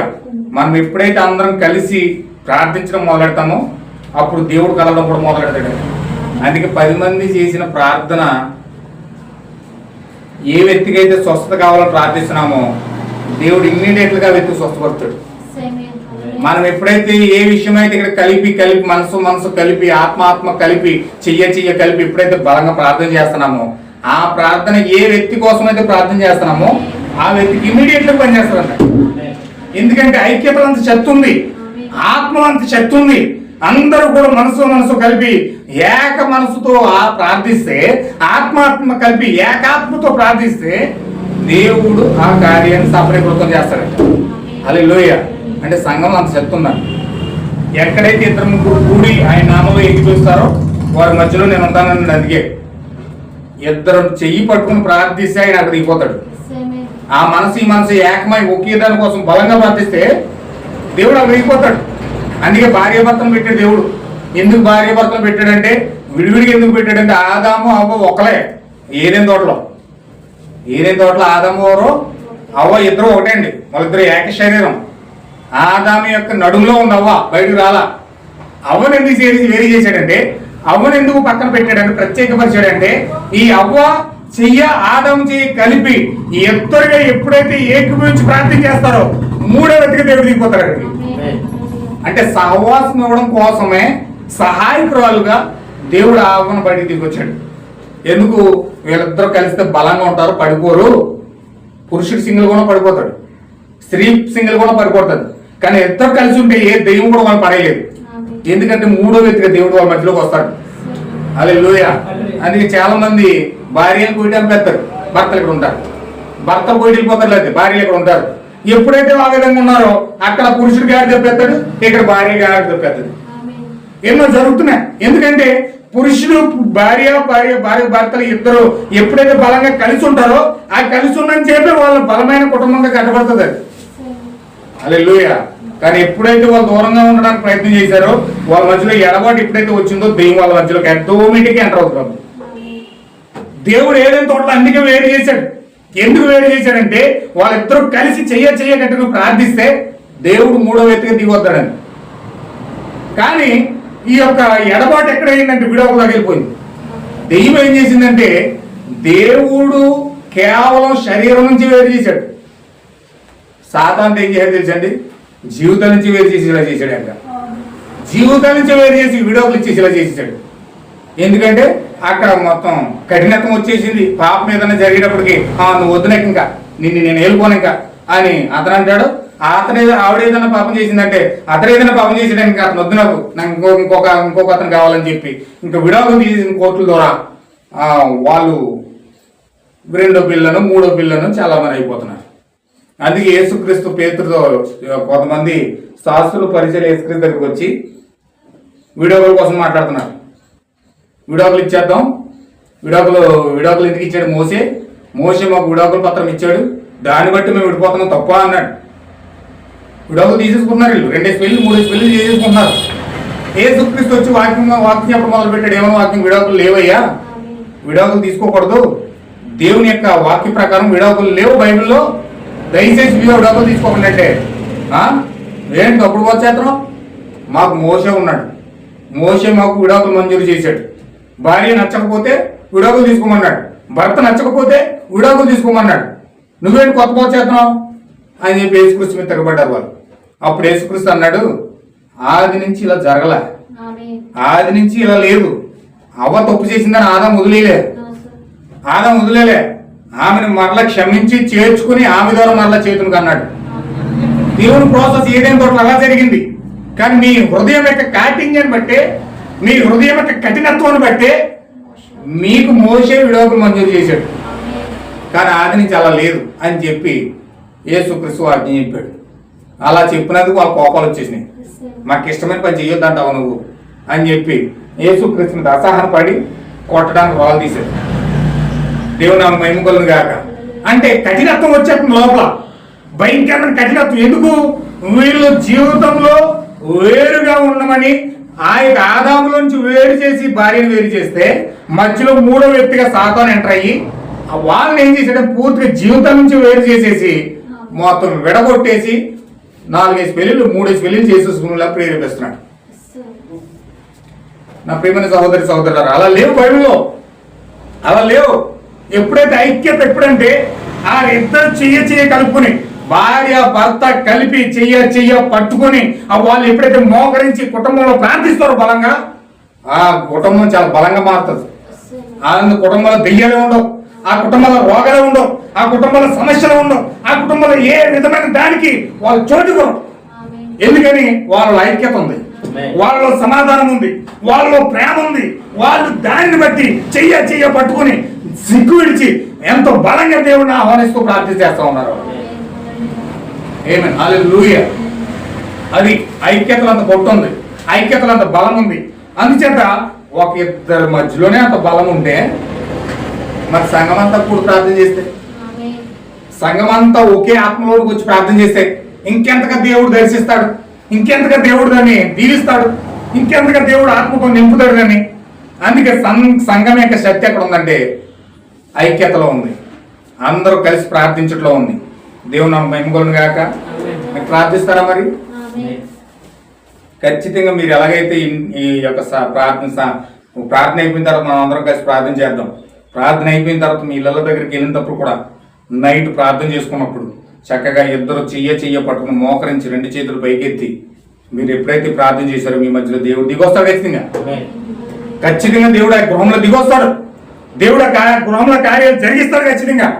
మీరు ఎలాగైతే ఇక్కడ ప్రార్థన చేస్తారో అలాగే ఇంట్లో కూడా చెయ్య పట్టుకుని ఆ 2 చేతులు పైకెత్తి ఎప్పుడైతే బలంగా మీరు ప్రార్థిస్తారో మీ పిల్లలు దిగిస్తారు దేవుడు, మీ యొక్క కుటుంబం ఆశీర్వదిస్తారు దేవుడు. ఖచ్చితంగా జరుగుతుంది. ఎందుకంటే ఐక్యతలో దేవుడు ఉంది, ఐక్యతలో శక్తి ఉంది. ఆ శక్తిని మీరు వాడుకోవాలి. దేవుడు దాన్ని ఇచ్చాడు మనకి ఇచ్చినప్పుడు దాన్ని ఉపయోగించుకుంటే దేవుడు ఖచ్చితంగా మన గృహాల కార్యాలు జరిగిస్తాడు. మొదలవుతుంది ఖచ్చితంగా. చూడండి, మనం ఎప్పుడైతే మనందరం కలిసి ప్రార్థిస్తామో దేవుడు కదులుతూ ప్రారంభిస్తాడు. అది ఆయన చేసిన వాగ్దానం, మరియు ఆయన వాగ్దానాలన్నీ సత్యములని మనకు తెలుసు. ఓ స్నేహితులారా, ఈ ప్రపంచంలో నివసించుటకు బహు చక్కనైన ప్రదేశము మీరు కలిగి ఉన్నారు. నేను కేవలం మీరు కూడి ప్రార్థించవాలని కోరుతున్నాను. మరియు ఈ ప్రపంచంలోనే శ్రేష్టమైన సంఘమును మరియు శ్రేష్టమైన ప్రజలను, ఈ గుంపును మీరు కలిగి ఉన్నారు. హల్లెలూయా. ప్రవక్త ఎంత మంచి ఓడువాడాడు చూడండి. ఎలాంటి మాట అంటే ఈ ప్రపంచంలోనే శ్రేష్టమైన సంఘం. ఏంటో సంఘం? లాస్ట్ ఎండ్ మెసేజ్ వర్తమాన సంఘం. అది దేవుడు ఈ చివరి కాలంలో ప్రవక్త ద్వారా వాక్యం అంగీకరించి ఎవరైతే యేసుక్రీస్తు బాప్తిజం పొందుకొని, ఎవరైతే మారు మనసు పొందుకొని, ఎవరైతే ప్రభురాత్రి భోజనం పొందుకొని దేవుని యొక్క సహవాసంలో అపోస్తుల బోధ ఎందును, సహవాసం అందును, రొట్టె విరిచి ఎందును, ప్రార్థన చేయడం ఎందును ఎడతెగక ఎవరైతే సహవాసంగా దేవుని సన్నిధిలో ఏర్పరచబడ్డారో వారి ప్రపంచంలోనే అతి శ్రేష్టమైన సంఘం అంట. హల్లెలూయా. ఏదో జీడమ్మనో బాప్టిస్టనో మెథడిస్టనో మనుషులు ఏర్పాటు చేసిన సంఘాలు కాదు. మనుషులు పేర్లు పెట్టుకుని బోర్డులు పెట్టుకుని ఏర్పాటు చేసుకున్న సంఘాలు కాదు. ఈ యొక్క అంత్యకాల వర్తమానం అంట అతి శ్రేష్టమైన సంఘాన్ని ఎలా చేశాడంటే ఎవరైతే అపోస్తుల బోధ యందు. ఒకసారి మనం చదువుదాం చూడండి. అపోస్తుల కార్యాలు 2వ అధ్యాయము 40వ వచనం 38 పేతురు మీరు మారు మనసు పొంది పాప క్షమాపణ నిమిత్తం ప్రతివాడు యేసు క్రీస్తు నామమున బాప్తిజం పొందుడి, అప్పుడు మీరు పరిశుద్ధాత్మ అను వరమును పొందుదురు. ఈ వాగ్దానం మీకును మీ పిల్లలకును దూరస్తులందరికీ అనగా మన దేవుడు తన యొద్దకు పిలిచిన వారందరికీ చెందునని వారితో చెప్పాను. సాక్ష్యం ఇచ్చి మీరు మూర్ఖులకి తరం వారికి వేరే రక్షణ పొందురని హెచ్చరించాను. కాబట్టి అతని వాక్యము అంగీకరించిన వారు పొంది ఇంచుమించు 3000 మంది చేర్చబడేది. వీరు అపోస్తుల బోధ యందును. అక్కడ చూడండి వాళ్ళందరూ ఎలాంటి కార్యాలు చేస్తున్నారో, దేవుడు వారి నిమగ్నమయ్యారో ఒకసారి చూడండి. వీరు అపోస్తుల బోధ యందును సహవాసమందును రొట్టె విరిచి యందును ప్రార్థన చేయటి యందును. ఎన్ని కార్యాలు వచ్చినాయండి? అక్కడ 4 కార్యాలు వచ్చినాయి. అపోస్తుల బోధ,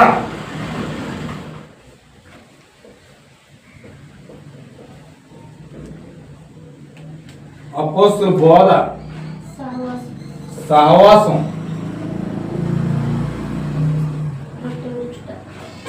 రొట్టె విరుచుట,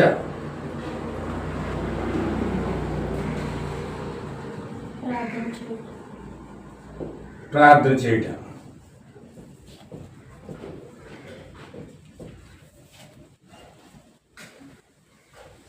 ఈ 4 విషయాలలో ఎవరైతే నిజమైన దేవుని పిల్లలు, నిజమైన భక్తి నేను కలిగి ఉన్నాను, నిజమైన దేవునితో నిజమైన సంఘం కలిగి ఉన్నాను, అసలైన సంఘంలో ఉండే కార్యాలు ఏంటంటే 4 విషయాలు మాత్రమే ఉంటాయండి.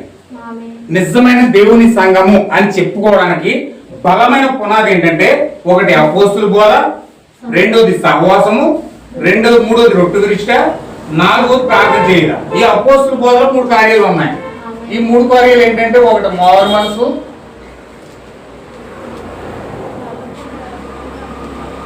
రెండోది పాపక్షమాపణ,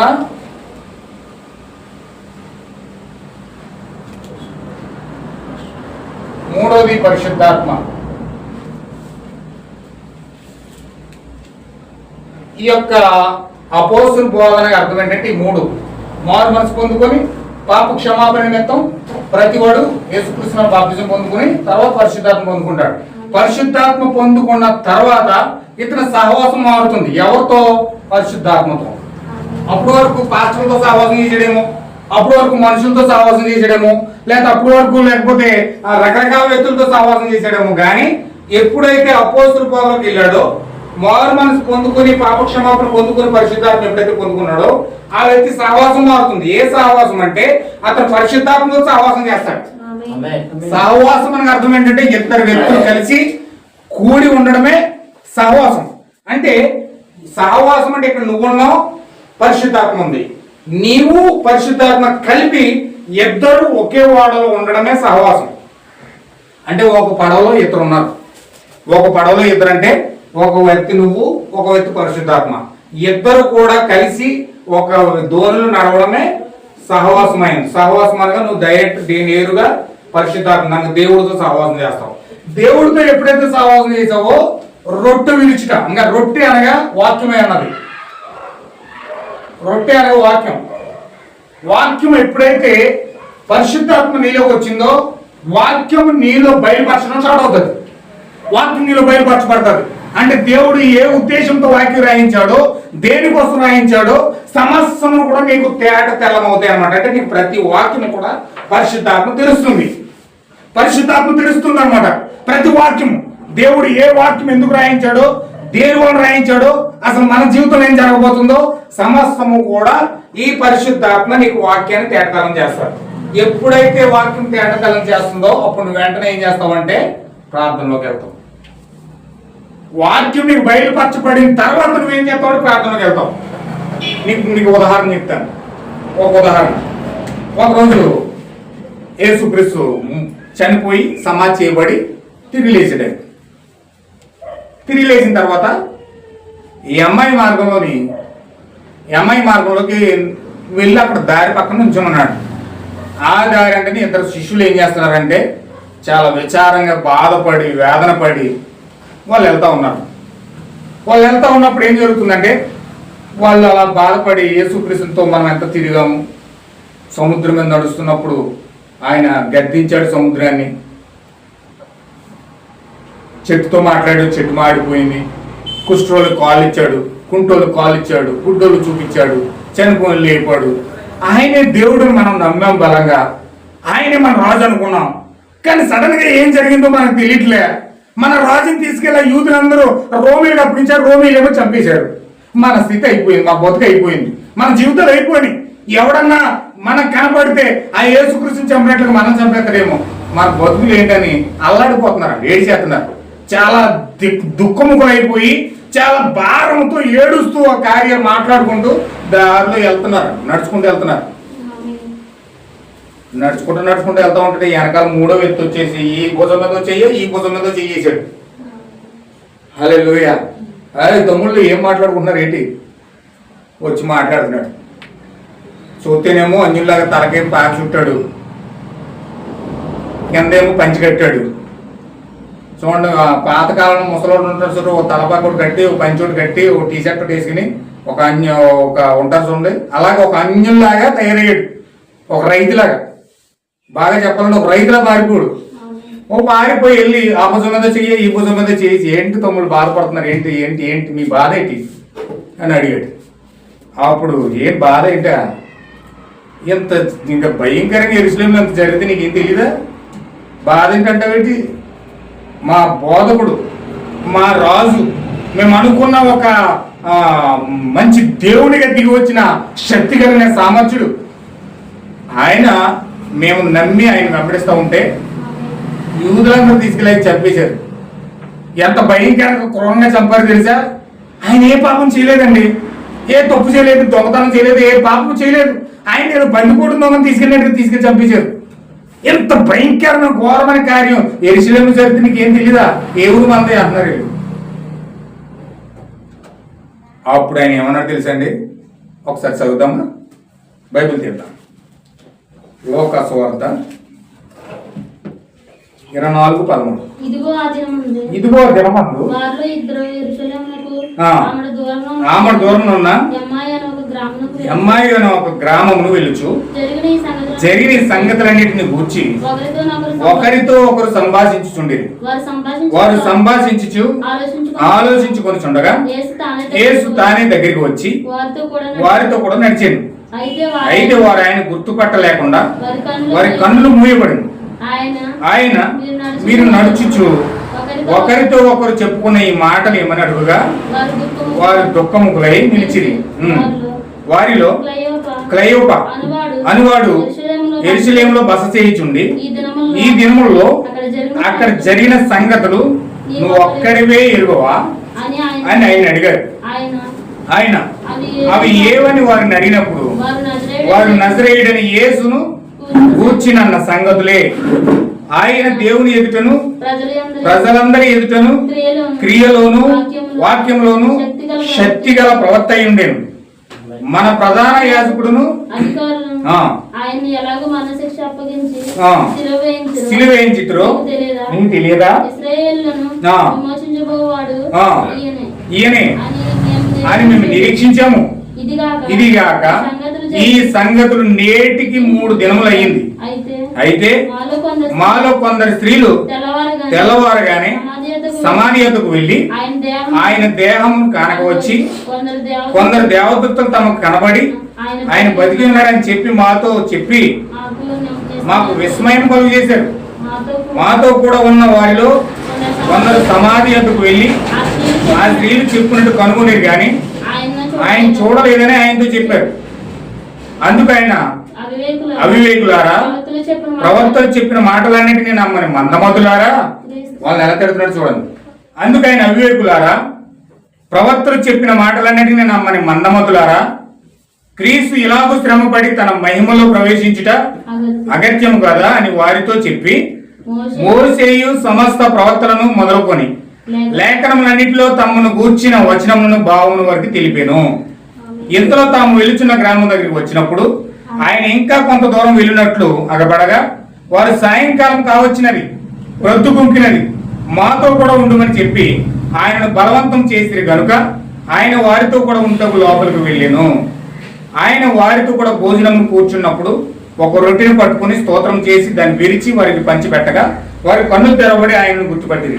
అంతలో ఆయన వారికి అదృశ్యుడాయను. అప్పుడు వారు త్రోవలో మనతో మాట్లాడుచు లేఖనం మనకు బోధపరుచున్నప్పుడు మన హృదయంలో మనలో మండలేదా అని ఒకరితో ఒకరు చెప్పుకొనిది.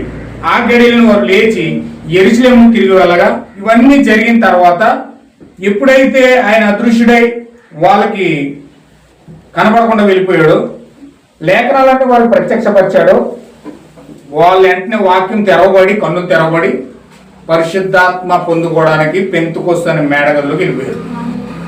హల్లెలూయా.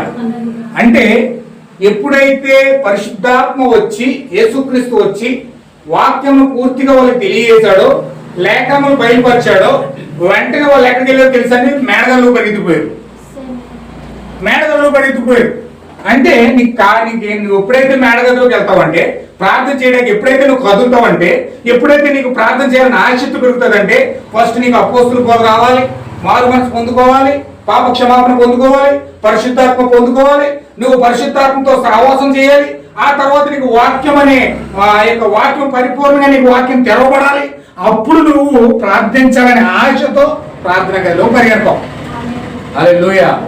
ప్రార్థించాలని ఆశ ఎప్పుడు వస్తుందండి? ఎంత జరగాలి నీకు ప్రాసెస్. మారు మనసు పొందుకోవాలి, పాప క్షమాపణ పొందుకోవాలి, పరిశుద్ధాత్మ పొందుకోవాలి. ఆ తర్వాత నీకు దేవునితో సహవాసం చేస్తావు. దేవునితో సహవాసం చేసావంటే దేవుడు అంచెలంచెలుగా ఈ వాక్యాన్ని తెలియజేస్తాడు, వాక్యాన్ని విరుస్తాడు. అన్ని కూడా ఆ శిష్యులకు ఎలాగైతే తెలియజేశాడో, రొట్టె విరిచాడో, అలాగే నీకు కూడా రొట్టె విరడం స్టార్ట్ అవుతుంది. హల్లెలూయా. అప్పుడు నీకు రొట్టె విరవబడి వాక్యము తెరవబడి అప్పుడు నువ్వు ప్రార్థన గదిలో పరిగెడతావు. అంటే నువ్వు ప్రార్థన చేయాలనే ప్రేరేపణ కలగాలంటే నువ్వు జెన్యూన్ గా అపోస్తుల బోధ దగ్గరికి వెళ్ళాలి, దేవుడి దగ్గర పాపక్షమాపణ పొందుకోవాలి, నీవు పరిశుద్ధాత్మ పొందుకోవాలి. అందుకని చెప్పాడు, మిమ్మల్ని మీరు తగ్గించుకొని నా సన్నిధిలో మీరు ఎప్పుడైతే నా పేరు పెట్టబడి నా జనులు మిమ్మల్ని మీరు తగ్గించుకొని నన్ను వెతికి మీ పాపాలన్నిటినీ కూడా మీరు ఒప్పుకుంటే నేను మీ పైన దృష్టి ఉంచి మీ పాపాలన్నీ క్షమిస్తాను అన్నాడు. హల్లెలూయా. అంటే పాపక్షమాపణ జరిగిస్తున్నాడు. ఆయన రక్తంలో పాపక్షమాపణ జరుగుతూ ఉంది. ఎప్పుడైతే క్షమాపణ జరిగిందో ఆ వెంటనే పరిశుద్ధాత్మ నీలోకి వస్తుంది. నీకు పాపక్షమాపణ జరిగింది అనడానికి రుజువు ఏంటంటే పరిశుద్ధాత్మ నీలోకి వస్తుంది. అంటే పరిశుద్ధాత్మ నీలోకి ఎప్పుడైతే వచ్చిందో అప్పుడు నువ్వు దేవునితో సహవాసం చేస్తావు. ఆమేన్. హల్లెలూయా. దేవునితో ఎప్పుడైతే సహవాసం చేయడం మొదలు పెట్టావో అప్పుడు నీకు వాక్యం తెరవబడుతుంది. అప్పుడు వాక్యం తెరవబడి తెరవబడి తెరవబడి తెరవబడి అప్పుడు నీవు ప్రార్థన గదిలో పరిగెడతావు. అప్పుడు నువ్వు ఎలా ప్రార్థించాలో దేవుడు చెప్తాడు నీకు. ఏ విధంగా మొరపెట్టాలో దేవుడు చెప్తాడు నీకు. ఏ విధంగా దేవుడిని మొరపెట్టాలో అన్ని కూడా. అందుకే యాకోబు అంత ప్రార్థనలో పట్టెందుకు పొందుకున్నాడంటే ఆయన అపోస్తలుల బోధలోకి వెళ్ళాడు, మారు మనసు పొందుకున్నాడు, పాపక్షమాపణ పొందుకున్నాడు, పరిశుద్ధాత్మ పొందుకున్నాడు, వాక్యం ఆయన తెరవబడింది కనుకనే ఆయన బూడిదట్టుకు వెళ్ళాడు, పశ్చాత్తాపం అటుకు వెళ్ళాడు. హల్లెలూయా. దేవుడు నాకు మహిమ కలుగును గాక. ఈరోజు ఖచ్చితంగా ఈ ప్రపంచంలో శ్రేష్టమైన సంఘం ఏదైనా ఉన్నదంటే అది నీవు కలిగి ఉన్న సంఘమై ఉన్నది. ఈరోజు మీరు చాలా శ్రేష్టమైన జనులు తెలుసా? ఈరోజు చాలా శ్రేష్టమైన జనులు ఎందుకో తెలుసా? అపోస్తుల బోధనకి పరిచయం చేశాడు దేవుడు. సహవాసం ఇస్తున్నాడు దేవుడు నీకు. రొట్టె రుచిని ఇస్తున్నాడు దేవుడు. వాక్యం తెలుస్తున్నాడు. తర్వాత ప్రార్థన చేయాలని ప్రేరణ కూడా కలిగిస్తున్నాడు. అందుకే నువ్వు శ్రేష్టమైన సంఘం అయ్యావు. శ్రేష్టమైన సంఘంలో నువ్వు ఉన్నందుకు నువ్వు ధన్యురాలు అయ్యున్నావు. నువ్వు ధన్యులు అయ్యున్నావు. హల్లెలూయా. శ్రేష్టమైన ప్రజల గుంపును మీరు కలిగి ఉన్నారు. మనమందరము కలిసి ఏకముగా ప్రార్థించినట్లయితే దేవుడు కూడా మనము ఏకముగా దీవించినని నేను నమ్ముతున్నాను. మీరు అలా అనుకోవటం లేదా?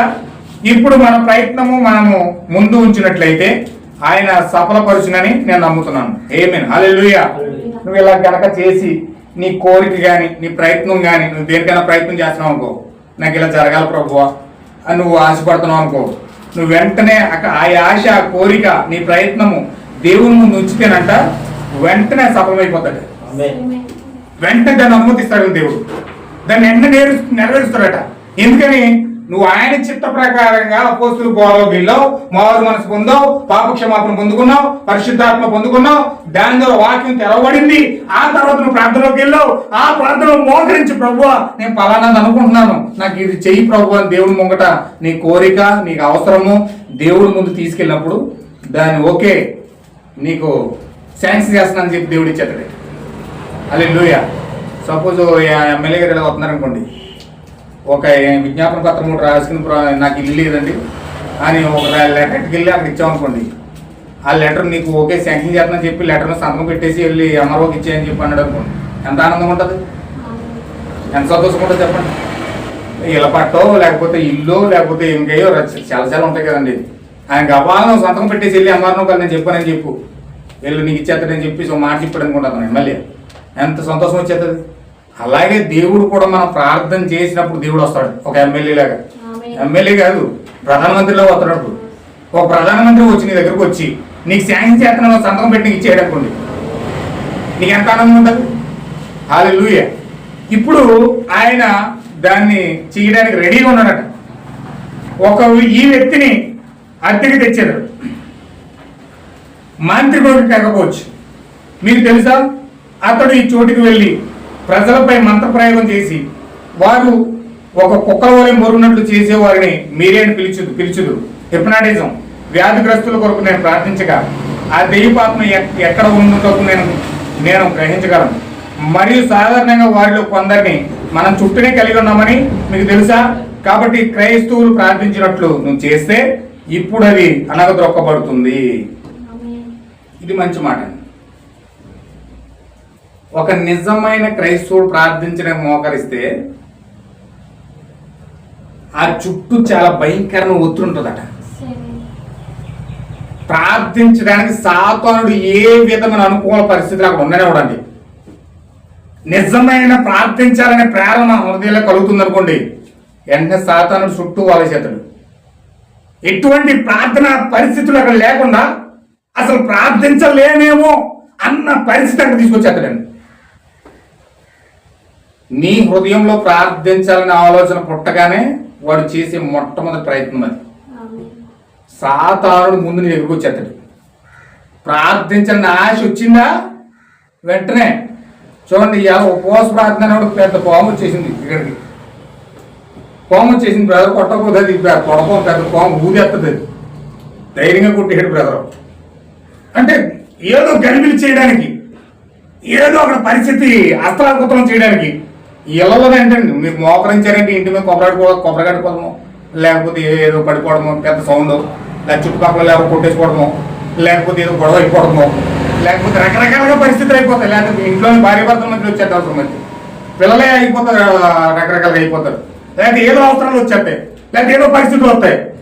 నేను ప్రార్థన అంటే ఇంకా చెయ్యలేను, చేయకూడదు, అంత టైం లేదు ఇక్కడ అన్నంత స్థితిలోకి వచ్చేస్తాడు.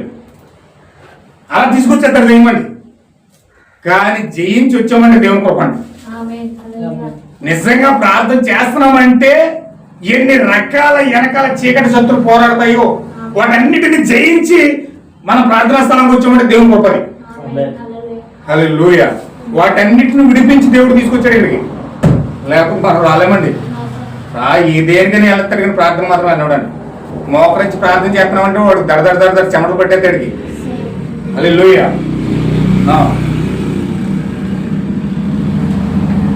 ప్రవక్త ప్రార్థన చేస్తుంటేనంట నలుగురు అంటారు. ఇతను ఒక మాంత్రికుడిలాగా ఉన్నాడు, మంత్ర ప్రయోగం చేసేస్తున్నాడు అని వెనకాల కుక్కలా మరుగుతారట జనాలు. హిప్నటిజం చేసేస్తున్నాడు.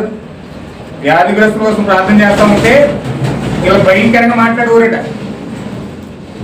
మాంత్రికుడు ఇతను మంత్ర ప్రయోగం చేసి స్వస్థత చేస్తున్నాడు, లేకపోతే హిప్నటిజం చేస్తున్నాడు అని చెప్పేసి రకరకాలుగా వెనకాల ఇక్కడ ప్రార్థన చేస్తుంటే అక్కడ మాట్లాడుకునేవారు. అయినా కానీ అయ్యన్న ప్రవర్త అన్నాడు కుక్కలాగా మురుగుతారట. అవన్నీ పట్టించుకోవద్దు అన్నాడు. కుక్కల మొరక్రమం అంటారు కోపం వచ్చినప్పుడు. శత్రువు నిజంగా కుక్కే, ఆడు కుక్కలా మురుగుతూ ఉంటాడు. అనేక రకాలుగా చీకటి శత్రువులని లేపెత్తాడు ప్రార్థన చేసేటప్పుడు. కానీ ఏం చేసినా సరే మీరు పట్టించుకోదు అన్నాడు. ఎప్పుడైతే బలంగా మనం మోకరించి ప్రార్థన చేయడానికి అక్కడ మోకరించామో దేవుడు ఆ ప్రసన్నత మన చుట్టూ ఎప్పుడైతే వచ్చిందో బలమైన ప్రార్థన మన జీవితంలో నుంచి వస్తుంది. హల్లెలూయా. క్రైస్తవులు ప్రార్థించినట్లు నువ్వు చేస్తే అప్పుడు అది అనగదొక్కబడుతుంది. అనగదొక్కబడుతుందంటే ఎప్పుడైతే మనం నిజమైన ప్రార్థన చేయడం అని ప్రజలను ప్రేరేపించామో అవసరమైతే 10 మంది వచ్చేసి నా సంఘం తీసేమని గొడవటి ఎక్కడ అవుతుంది. అనగదొక్కేస్తే సైతం సాతాను ఏదో రకంగా అనిసేసి పక్కకెంటెత్తే ఇంకే ప్రార్థన జరగదు. లేకపోతే కుటుంబాలు గొడవెట్టేస్తాడు. భార్య భర్తల మధ్యలో ఐక్యత లేకుండా చేసేస్తాడు. లేకపోతే అన్నదమ్ముల మధ్యలో ఐక్యత లేకుండా చేసేస్తాడు. తల్లిదండ్రుల మధ్యలో ఐక్యత లేకుండా చేసేస్తాడు. రకరకాలుగా చేసేసి విడగొట్టేసి అన్ని రకాల ప్రయత్నాలు చేస్తాడు. ఎందుకు ఇవన్నీ చేస్తున్నాడు? ఇవన్నీ ఎందుకు చేస్తున్నాడు అండి అంటే ఇవన్నీ చేసేస్తే మనసు ఇరిగిపోయి ప్రార్థన చేయడం మానేస్తారండి. ఎవరైనా మనసు ఇరిగిపోతే ప్రార్థన చేస్తారండి?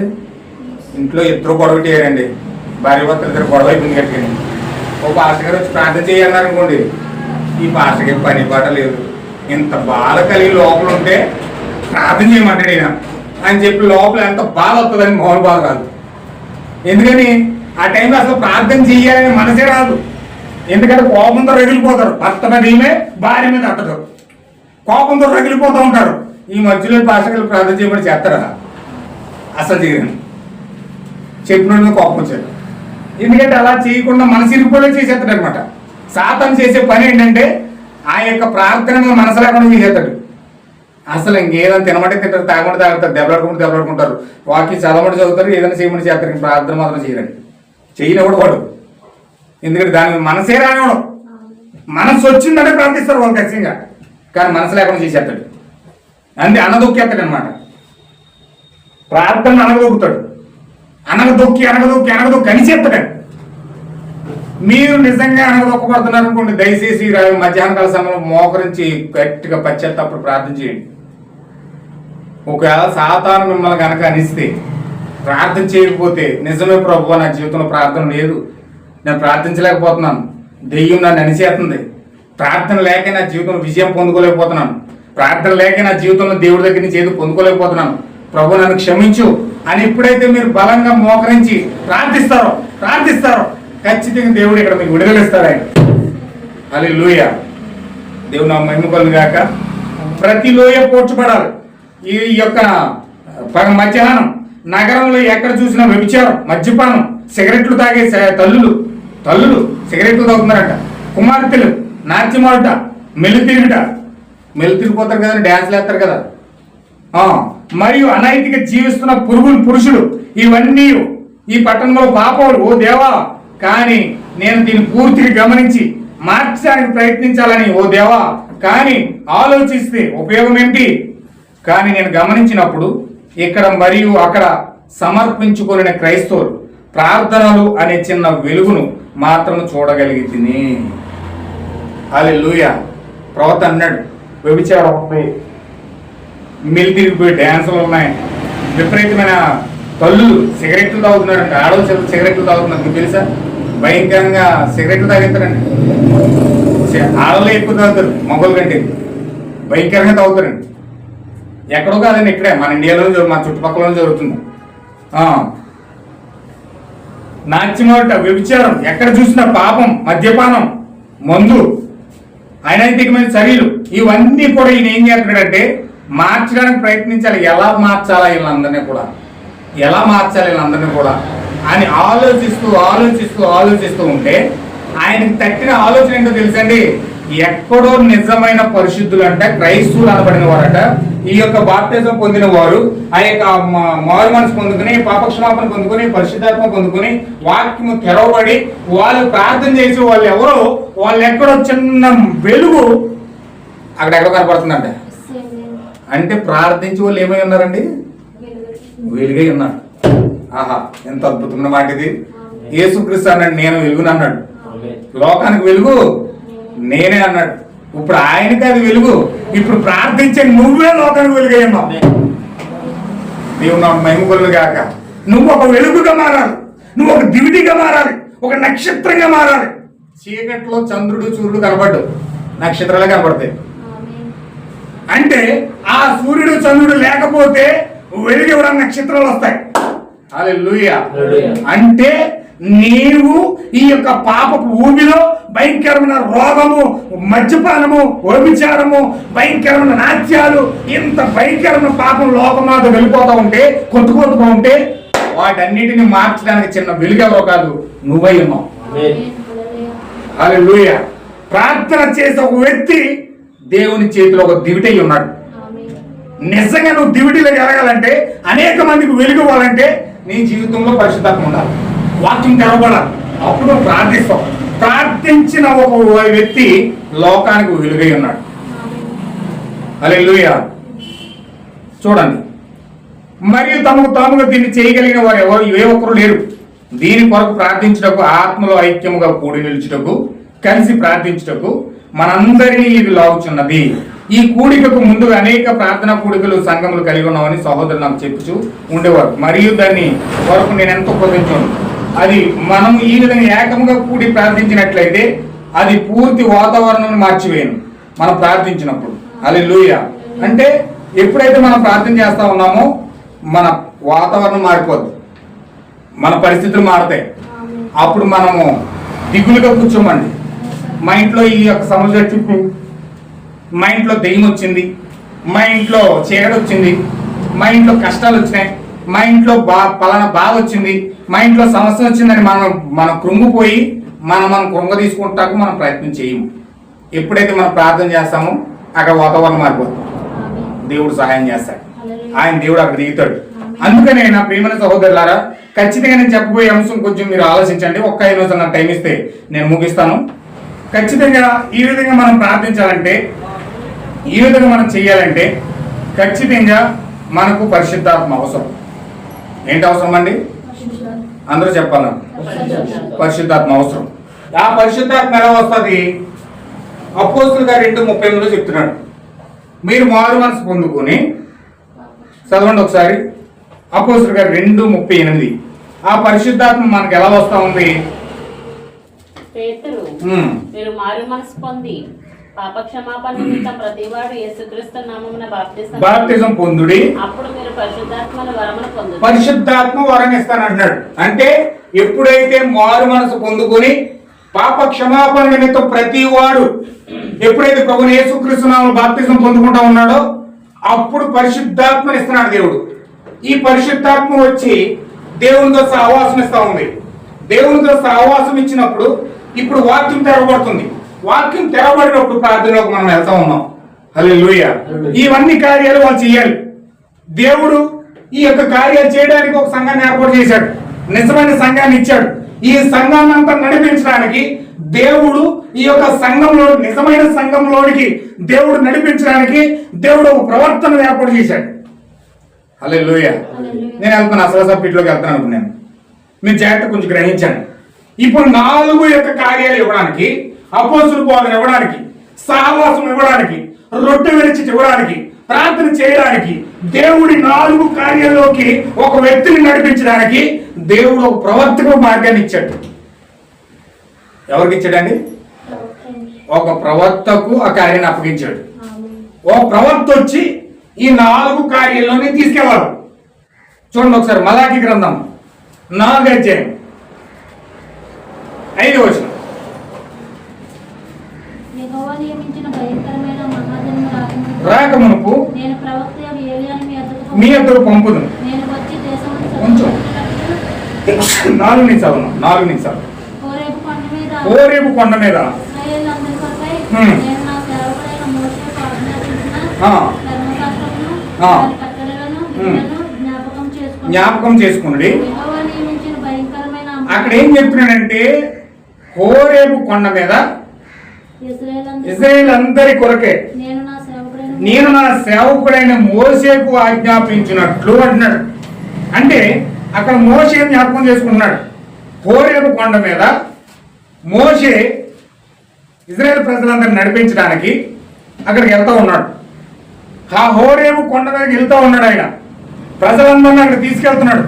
హోరేబు కొండ మీద దేవుడు ధర్మశాస్త్రాన్ని ఇస్తా ఉన్నాడు. మోషేను పిలిచి ధర్మశాస్త్రాన్ని ఇచ్చి ఇశ్రాయేలు ప్రజలను నడిపించడానికి, ఇశ్రాయేలు ప్రజలను నేర్పించడానికి ఇప్పుడు మోషేను హోరేబు కొండ మీద తీసుకెళ్తున్నాడు.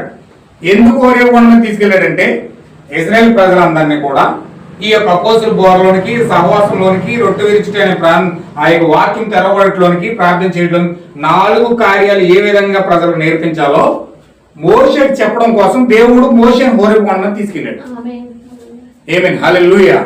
హోరేబు కొండ మీద మోషేను తీసుకెళ్లి ఈ చట్ట విధులన్నీ కూడా దేవుని యొక్క చట్టం అంతా కూడా నిజ సంఘం యొక్క ఆ యొక్క పద్ధతులన్నీ కూడా మోషేకు చెప్పి దేవుడు ప్రజలకు నేర్పించమని మోషేను పంపిస్తున్నాడు.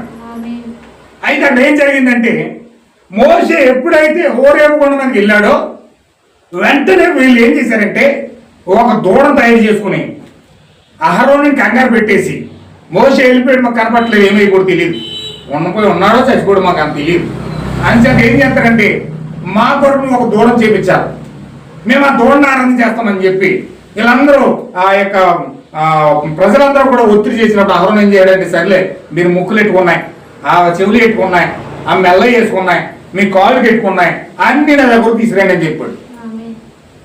మొత్తం ముక్కులు చెవులు కాళ్ళు పెట్టుకున్నాయి, వడ్డాను అన్ని తీసుకెళ్లి అహరోను చేతిలో పెట్టారు. అహరోను చేతులకు ఎప్పుడైతే పెట్టారో అహరోను వాటన్నిటిని కరిగించేసి ఒక దూడలా చేశాడు. ఆ బంగారం అంతా అగ్ని చేత కాల్చేసి కరిగించేసి ఒక మంచి నంది లాంటి దూడను చేశాడు. ఆ దూడం చేసి ఆరాధించండి, ఈయన యెహోవా దేవుడు ఈ నంది అన్నాడు. ఎంత దూరం అండి! యెహోవా దేవుడి నంది అంట, యెహోవా దేవుడి నందే ఈ దూడ, దీన్ని ఆరాధించండి అని చెప్పి అందరూ చెప్తే వాళ్ళు నాట్యాలు చేస్తూ శుభ్రంగా తాగేసి ఇతని భార్య పక్కోడు ఒళ్ళోకి వెళ్ళిపోతుంది, అతని భార్య ఇతని ఒళ్ళోకి వచ్చేస్తుంది. ఇంక వాళ్ళు తాగిన మొత్తం వాళ్ళు ఏం చేస్తున్నారో, ఎలా నాట్యం చేస్తున్నారో, ఎలా భయంకరంగా జీవిస్తున్నారో వాళ్ళకి తెలియట్లేదు. అంత భయంకరంగా విషయాలు అయిపోయారు, భయంకరంగా తాగుబోతులు అయిపోయారు, భయంకరంగా విగ్రహారాధన చేస్తా ఉన్నారు, భయంకరంగా దేవుణ్ణి దూషిస్తూ ఉన్నారు, భయంకరంగా పాపం చేస్తూ అసహ్యమైన కార్యాలన్నీ చేస్తూ ఉన్నారు. హల్లెలూయా. దేవుడేమో నిజమైన మారు మనసులోనికి పాపక్షమాపణ నుంచి పరిశుద్ధాత్మ నుంచి వాక్యాన్ని బయలుపరిచి ప్రార్థనలోనికి వారు నడిపించడానికి. ఎందుకు ప్రార్థనలో నడిపిస్తున్నాడంటే మేడగదు పరిశుద్ధాత్మ బాప్తిజం పొందుకోవాలి. ఏమే హల్లెలూయా. ఈ పరిశుద్ధాత్మ బాప్తిజం పొందుకోవాలంటే ఇవన్నీ కార్యాల గురించి జీవితాలు జరగాలి. అందుకే మోషేని ప్రేరేపించి దేవుడు ఆ యొక్క హోరేబు కొండ మీద పంపించి ఈ విషయాలన్నీ నేర్పించి ప్రజలకు చెప్పమని చెప్పి మోషేని చెప్తే వీళ్ళ కింద ఏం చేస్తున్నారు చూడండి. సంఖ్యాకాండం 21 అధ్యాయం. కాగా ప్రజలు దేవునికి మోషేకును విరోధంగా మాట్లాడి ఈ అరణ్యంలో చచ్చుటకు ఐగుప్తు నుంచి మీరు మమ్మల్ని ఎందుకు రప్పించారు? ఇక్కడ ఆహారం లేదు, నీళ్లు లేవు, సవిచారం లేవు, మాంసం లేవు, చేపలు లేవు, పీతలు లేవు, రొయ్యలు లేవు. ఏంటయ్యా బాబు మాకు ఈ యొక్క బాధలేంటి? ఇజ్రాయేల్ ఐగుప్తు దేశంలో ఉన్నప్పుడు ఇవన్నీ దొరికాయి, మాకు చక్కగా జీవించే వాళ్ళము. ఇక్కడ అరణ్యంలో తీసుకొచ్చాము మమ్మల్ని. ఇక్కడేమో నీళ్లు లేవు, ఆహారం లేదు, ఓ చేపల మాంసం కూర లేవు, ఓ పీతల కూర లేదు, ఓ రొయ్యల కూర లేదు. చక్కగా మసాలా వేసుకుని దట్టించుకుని తినేవాళ్ళం అక్కడ ఉంటేనే. ఇక్కడ ఉంటే ఏమి లేవు మాకు. అందుకు యెహోవా తాపకరములైన సర్పమును పంపాను. దేవుని నామమున మహిమ కలుగును గాక. ఇప్పుడు వీళ్ళేమో అంత పెద్ద నందిని చేసుకుని విగ్రహారాధన చేస్తూ తాగేసి భయంకరంగా విచారం చేస్తూ పైగా అన్నారు అసలు మమ్మల్ని ఎందుకు తీసుకొచ్చాడు యెహోవా ఇక్కడికి? నీళ్లు లేవు, తిండి లేదు, జలచరాలు లేవు, ఏమీ లేవు. ఇది మాకు అసహ్యం పుట్టెత్తుంది.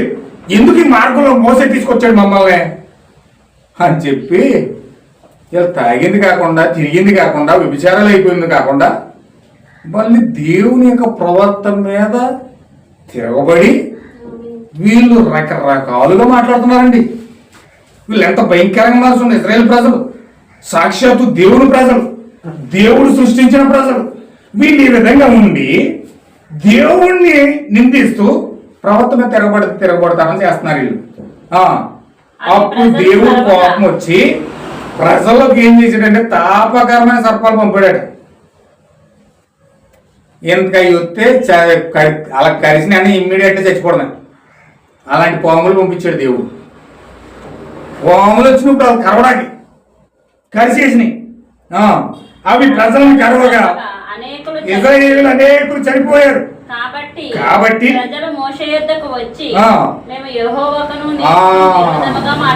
అదన్నమాట. ఇప్పుడు బుద్ధి వచ్చింది. ఇప్పుడు బుద్ధి వచ్చి ఇప్పుడు అంటున్నారు. కాబట్టి ప్రజలు మోషే ఎదుగు వచ్చి, ఓ మోషే మమ్మల్ని క్షమించు, మేము యెహోవాకు నీకు విరోధంగా పాపం చేసి మాట్లాడాం. యెహోవా మా మధ్య ఈ సర్పమును తొలగించినట్లు ఆయన్ని వేడుకోమని ప్రజలకు మోషేని ప్రార్థన చేయమని అడుగుతున్నారు. ఇప్పుడు నేను ప్రార్థన చేసిన చల్లరిక. ఎందుకంటే దేవుడు వినడానికి దేవుడు శివొగ్గున అవకాశాన్ని పోగొట్టేసుకున్నారు. మోషే మాటను ఎదిరించారు, రకరకాల కార్యాలు మునిగిపోయారు. దేవుని వాక్యాన్ని వినమంటే, దేవుని సత్యం తెలుసుకోమంటే, దేవుని జీవాన్ని పొందుకోమంటే, ఈ అపోస్తుల బోధ, సహవాసం, రొట్టె విడిచిట, ప్రార్థన చేయడం పొందుకోమంటే, లేదు నేను తాగుతాను, నేను వ్యభిచారం చేస్తాను, నేను అబద్ధాలు ఆడతాను, నేను మోసం చేస్తాను, నా ఇష్టం నేను జీవిస్తాను, నాకు సంబంధం లేదని చెప్పి వీళ్ళు ఇష్టానుసారంగా జీవించారు. దేవుడు కోపం చేంజ్ చేశాడు. దేవుని స్తోత్రం కలుగునుగా. ఇప్పుడు దేవుడు ఆ యొక్క తాపకరమైన సర్పాలను పంపినప్పుడు అప్పుడు పాములు అక్కడికి వచ్చినాయి. ఎప్పుడైతే కలిసినాయో వాళ్ళకి అప్పుడు బుద్ధి వచ్చింది. ఎవరికి కూడా శిక్ష, కొంతమందికి శిక్ష వస్తేనే కానీ బుద్ధి రాదండి. శిక్ష వస్తేనే కానీ కొంతమంది బుద్ధి రాదు. దేవుడు శిక్షించడానికి సర్పాలు పంపాడు. ఎప్పుడైతే కలిసినాయో వీళ్ళకి అప్పుడు బుద్ధి వచ్చి మోషే దగ్గరికి వచ్చారు. మోషే మా కోసం ప్రార్థన చేయి, మేము నీకు దేవుడికి విరోధంగా మాట్లాడాం, పాపం చేశాం, మమ్మల్ని క్షమించమని దేవుడిని అడుగు అని చెప్పి ఎప్పుడైతే వాళ్ళు వేడుకుంటూ ఉన్నారో అప్పుడు మోషే ప్రజల కొరకు ప్రార్థన చేయడం మొదలుపెట్టాడు. మోషే ప్రజల కొరకు ప్రార్థన చేయగా యెహోవా నీవు తాపకరమైన సర్పం వంటి ప్రతిమను చేయించి స్తంభం మీద పెట్టుము. అప్పుడు కరవబడిన ప్రతివాడు దాని వైపు చూసి బ్రతుకునని మోషే సెలవిచ్చాను. కాబట్టి మోషే ఇత్తడి సర్పం ఒకటి చేయించి స్తంభం మీద పెట్టాను. అప్పుడు సర్పపు కాటు తినిన ప్రతివాడు ఆ ఇత్తడి సర్పమును నిదానించి చూసినందున ఆమేన్. హల్లెలూయా. దేవునికి మహిమ కలుగును గాక. ఇక్కడ ఒక పెద్ద రెవల్యూషన్ ఉంది, దాన్ని మనం పరిశీలిద్దాం. కొన్ని విషయాలు మీరు గమనించాలి. దేవుని మహిమ కలుగును గాక. ఇప్పుడు ఇక్కడ ఇత్తడి సర్పము దేవుడు ఒకటి నిలబెడుతున్నాడు. ఇత్తడి సర్పం ఒకటి నిలబెడుతున్నాడు దేవుడు మోషే ద్వారా. మోషే ఎప్పుడైతే ఇత్తడి సర్పం పెట్టాడో వెంటనే ఆ ఇత్తడి సర్పాన్ని వాళ్ళు తేరి చూసినప్పుడు అక్కడ సర్పం యొక్క కాటు తిన్న వాళ్ళందరూ కూడా స్వస్థపరచబడ్డారు. హల్లెలూయా. ఆ ఇత్తడి సర్పము క్రీస్తుకు సాదృశ్యంగా ఉన్నాడు. ఆ ఇత్తడి సర్పం ఎవరో కాదు, క్రీస్తు ఇత్తడి సర్పంగా మారిపోయాడు. ఇత్తడి అనగా మనకు తీర్పుకు సాదృశ్యంగా ఉంది. ఇత్తడి అంటే ఏంటండి? తీర్పు. ఇత్తడి అనగా తీర్పు. అంటే ఆ ఇత్తడి సర్పము అనడానికి కారణం ఏంటంటే సర్పం అనగా జంతువు అయి ఉన్నది. ఇప్పుడు సర్పం అంటే ఏమని రాయకూడదంటే నాకాస్ అని రాయకూడదు. ఇంగ్లీష్లో హిబ్రూలో సర్పం అంటే పేరెంట్ ఏమనుందంటే నాకాస్. రాసిన చూడండి. సర్పం అంటే హిబ్రూలో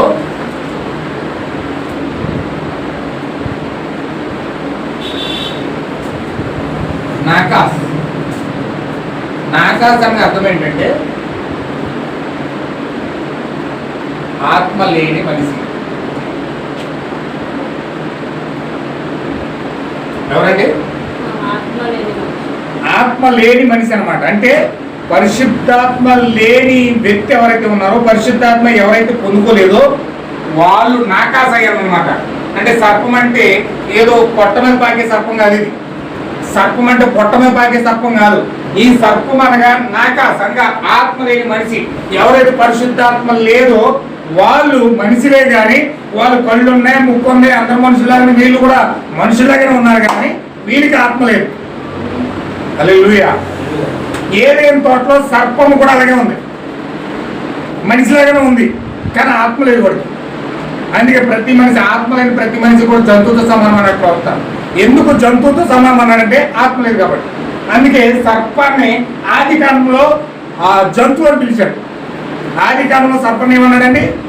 జంతువు. ఎందుకు జంతువు అయ్యాడంటే వాడికి ఆత్మ లేదు. ఆత్మ లేకుండా ఏదైనా తోటలో అవ దగ్గరికి వచ్చాడు. అవ దగ్గరికి ఒక మనిషి దగ్గర వచ్చాడు. ఒక మనిషి సర్పం అనగా ఒక మనిషి. ఆ మనిషి ఆత్మ లేకుండా అవ దగ్గరికి వచ్చాడు. అవ దగ్గరికి వచ్చి వాడు అవను కాటేసేసాడు.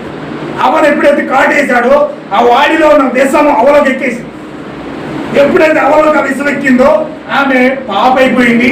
పాపకు రక్తం ఆమెను ఆవరించింది. ఆమె కూడా విషపూరితమైన మనిషిగా అవ మారిపోయింది. హల్లెలూయా. ఇప్పుడు ఎప్పుడైతే విషపూరితమైన మనిషిగా అవ మారిపోయిందో పుట్టిన ప్రతి మనిషి కూడా విషపూరితమైన మనిషిగానే పుడుతున్నాడు. చాలా మంది అంటారు, ఓరేడు మనిషి ఉన్నాడు కానీ నడినెత్తి నుంచి అరికాల వరకు విషమేరా అంటారు కదండి. నడినెత్తి నుంచి అరికాల వరకు విషమే. ఎందుకు విషం అంటే ఏదైనా తోటలకి కింద విషం. ఏదైనా తోటలో కాటు ఎప్పుడైతే వేసాడో అవకి ఆ విషమంతా ఎక్కేసి ఇప్పుడు నడినెత్తి నుంచి అరికాల వరకు ప్రతి మనిషి విషం మనిషే.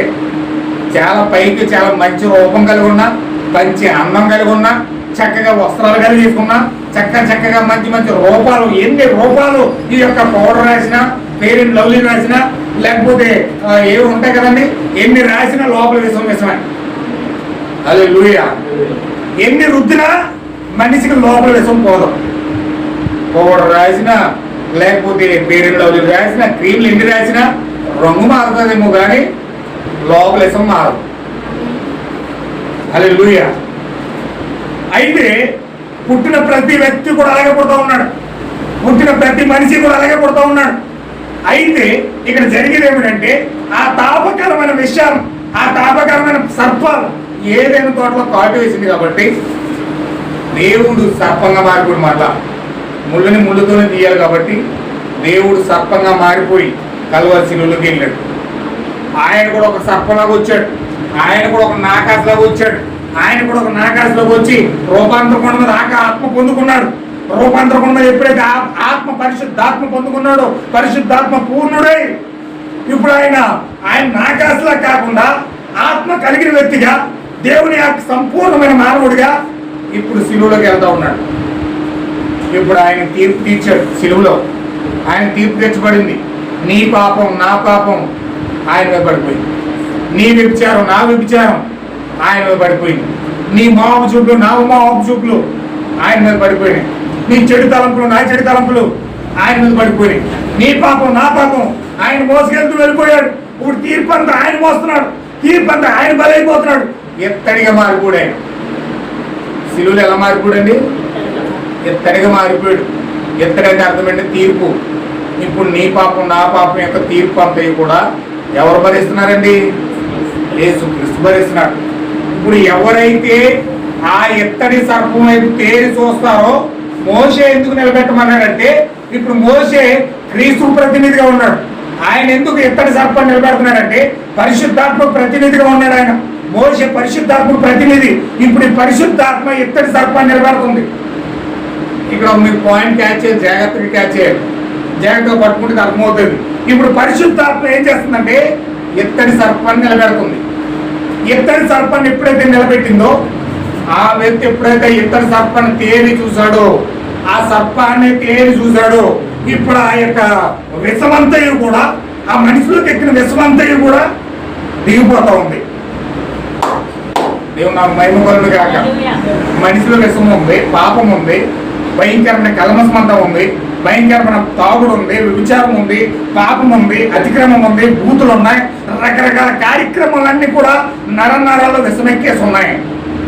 ఇప్పుడు విషాన్నంతా కూడా దించాలంటే, విషమంతా కూడా పోవాలంటే ఆ ఎత్తడి సర్పం తేరి చూడాలి. హల్లెలూయా. ఆ ఎత్తడి సర్పాన్ని ఎప్పుడైతే తేరి చూస్తావో వెంటనే ఏం జరుగుతుందో తెలుసండి? నీకు ఎక్కిన విషమంతా కూడా దిగిపోతుంది. హల్లెలూయా. ఎప్పుడైతే నీకు ఎక్కిన విషమంతా దిగిపోతుందో అప్పుడు నీవు పరిశుద్ధాత్మ పూర్ణుడిగా మారుతా ఉన్నావు. అంటే దీని అర్థం ఏంటంటే ప్రార్థన ఎక్కడ తీసుకెళ్తుంది? ఎప్పుడైతే తీసుకెళ్తుందో ప్రార్థన పరిశుద్ధాత్మ లేకుండా ప్రార్థన చేయలేడు. ఇక ఆమె ప్రవర్తన పరిశుద్ధాత్మ లేకుండా నువ్వు ప్రార్థన చేయలేవు అన్నాడు. నువ్వు ప్రార్థన చేస్తున్నావు అంటే అర్థం ఏంటి? నీవు పరిశుద్ధాత్మ ఉంది, పరిశుద్ధాత్మ లేకుండా ఎవడు మోకరించి ప్రార్థన చేయలేడు. వాడు వల్ల కాదండి. ఏదో చిలకమ్మ జ్యోతిష్కం చెప్తాడు తప్ప మోకరించి చిలకమ్మ జ్యోతిష్కం చెప్పడం కాదు. ఆ జ్యోతిష్కాలు కాదు.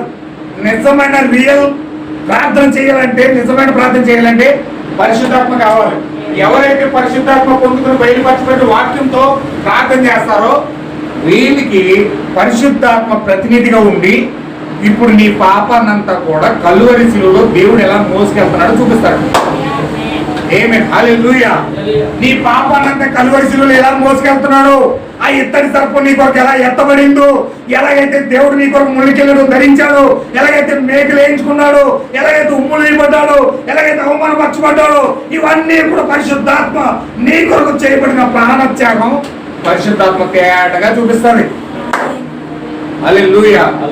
ఎప్పుడైతే ఆ తేటగా నువ్వు ఎప్పుడైతే కల్వరిని చూస్తా ఉన్నావో అప్పుడు నీవు పశ్చాత్తాపడతావు, అప్పుడు ఏడుస్తావు, అప్పుడు బలంగా ప్రభువా నా కోసమే, నా పాపాల కోసమే నువ్వు అంత ప్రయాసపడి కల్వరి శిలువలోకి ఎక్కుతా ఉన్నావు, అంత ప్రయాసపడి భారంగా ఆ శిలువను మోస్తూ ఉన్నావు.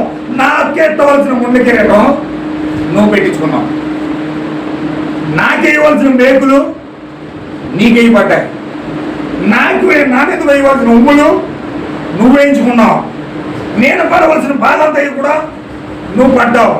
ప్రభువా నన్ను క్షమించు ప్రభువా అని పశ్చాత్తాపడి ప్రలాపించి అప్పుడు కన్నీటితో దేవుని వెతకడానికి ప్రయత్నం చేస్తాం. హల్లెలూయా. ఎప్పుడండి? ఎప్పుడు నీకు కల్వరిని చూడాలంటే, దేవుడు నీకు కల్వరిని చూపించి బలంగా కన్నీటితో ప్రార్థించాలంటే నువ్వు ఫస్ట్ దేవుడు నీ కొరకు పంపించబడిన ప్రవర్తన చూడాలి. హల్లెలూయా. ఇక్కడ ఏం చెప్తున్నాడంటే హోరేబు కొండ మీద మోషేని ఎందుకు జ్ఞాపకం చేసుకోమంటున్నాడంటే కింద ఏం చెప్తున్నాడంటే కింద చదవండి ఒకసారి. మలాకి గ్రంథం 4వ అధ్యాయం 4వ వచనం. అది చెప్పి నేను ముగిస్తాను. హోరేబు కొండ మీద ఇశ్రాయేలు అందరి కొరకై నేను నా సేవకుడైన మోషేకు ఆజ్ఞాపించిన ధర్మశాస్త్రమును దాని కట్టడలను విధులను జ్ఞాపకం చేసుకోండి. యెహోవా నియమించిన భయంకరమైన మహాదినము రాకమునుపు నేను ప్రవక్తవు ఏలీయాను మీ యొద్దకు పంపుదును. హల్లెలూయా.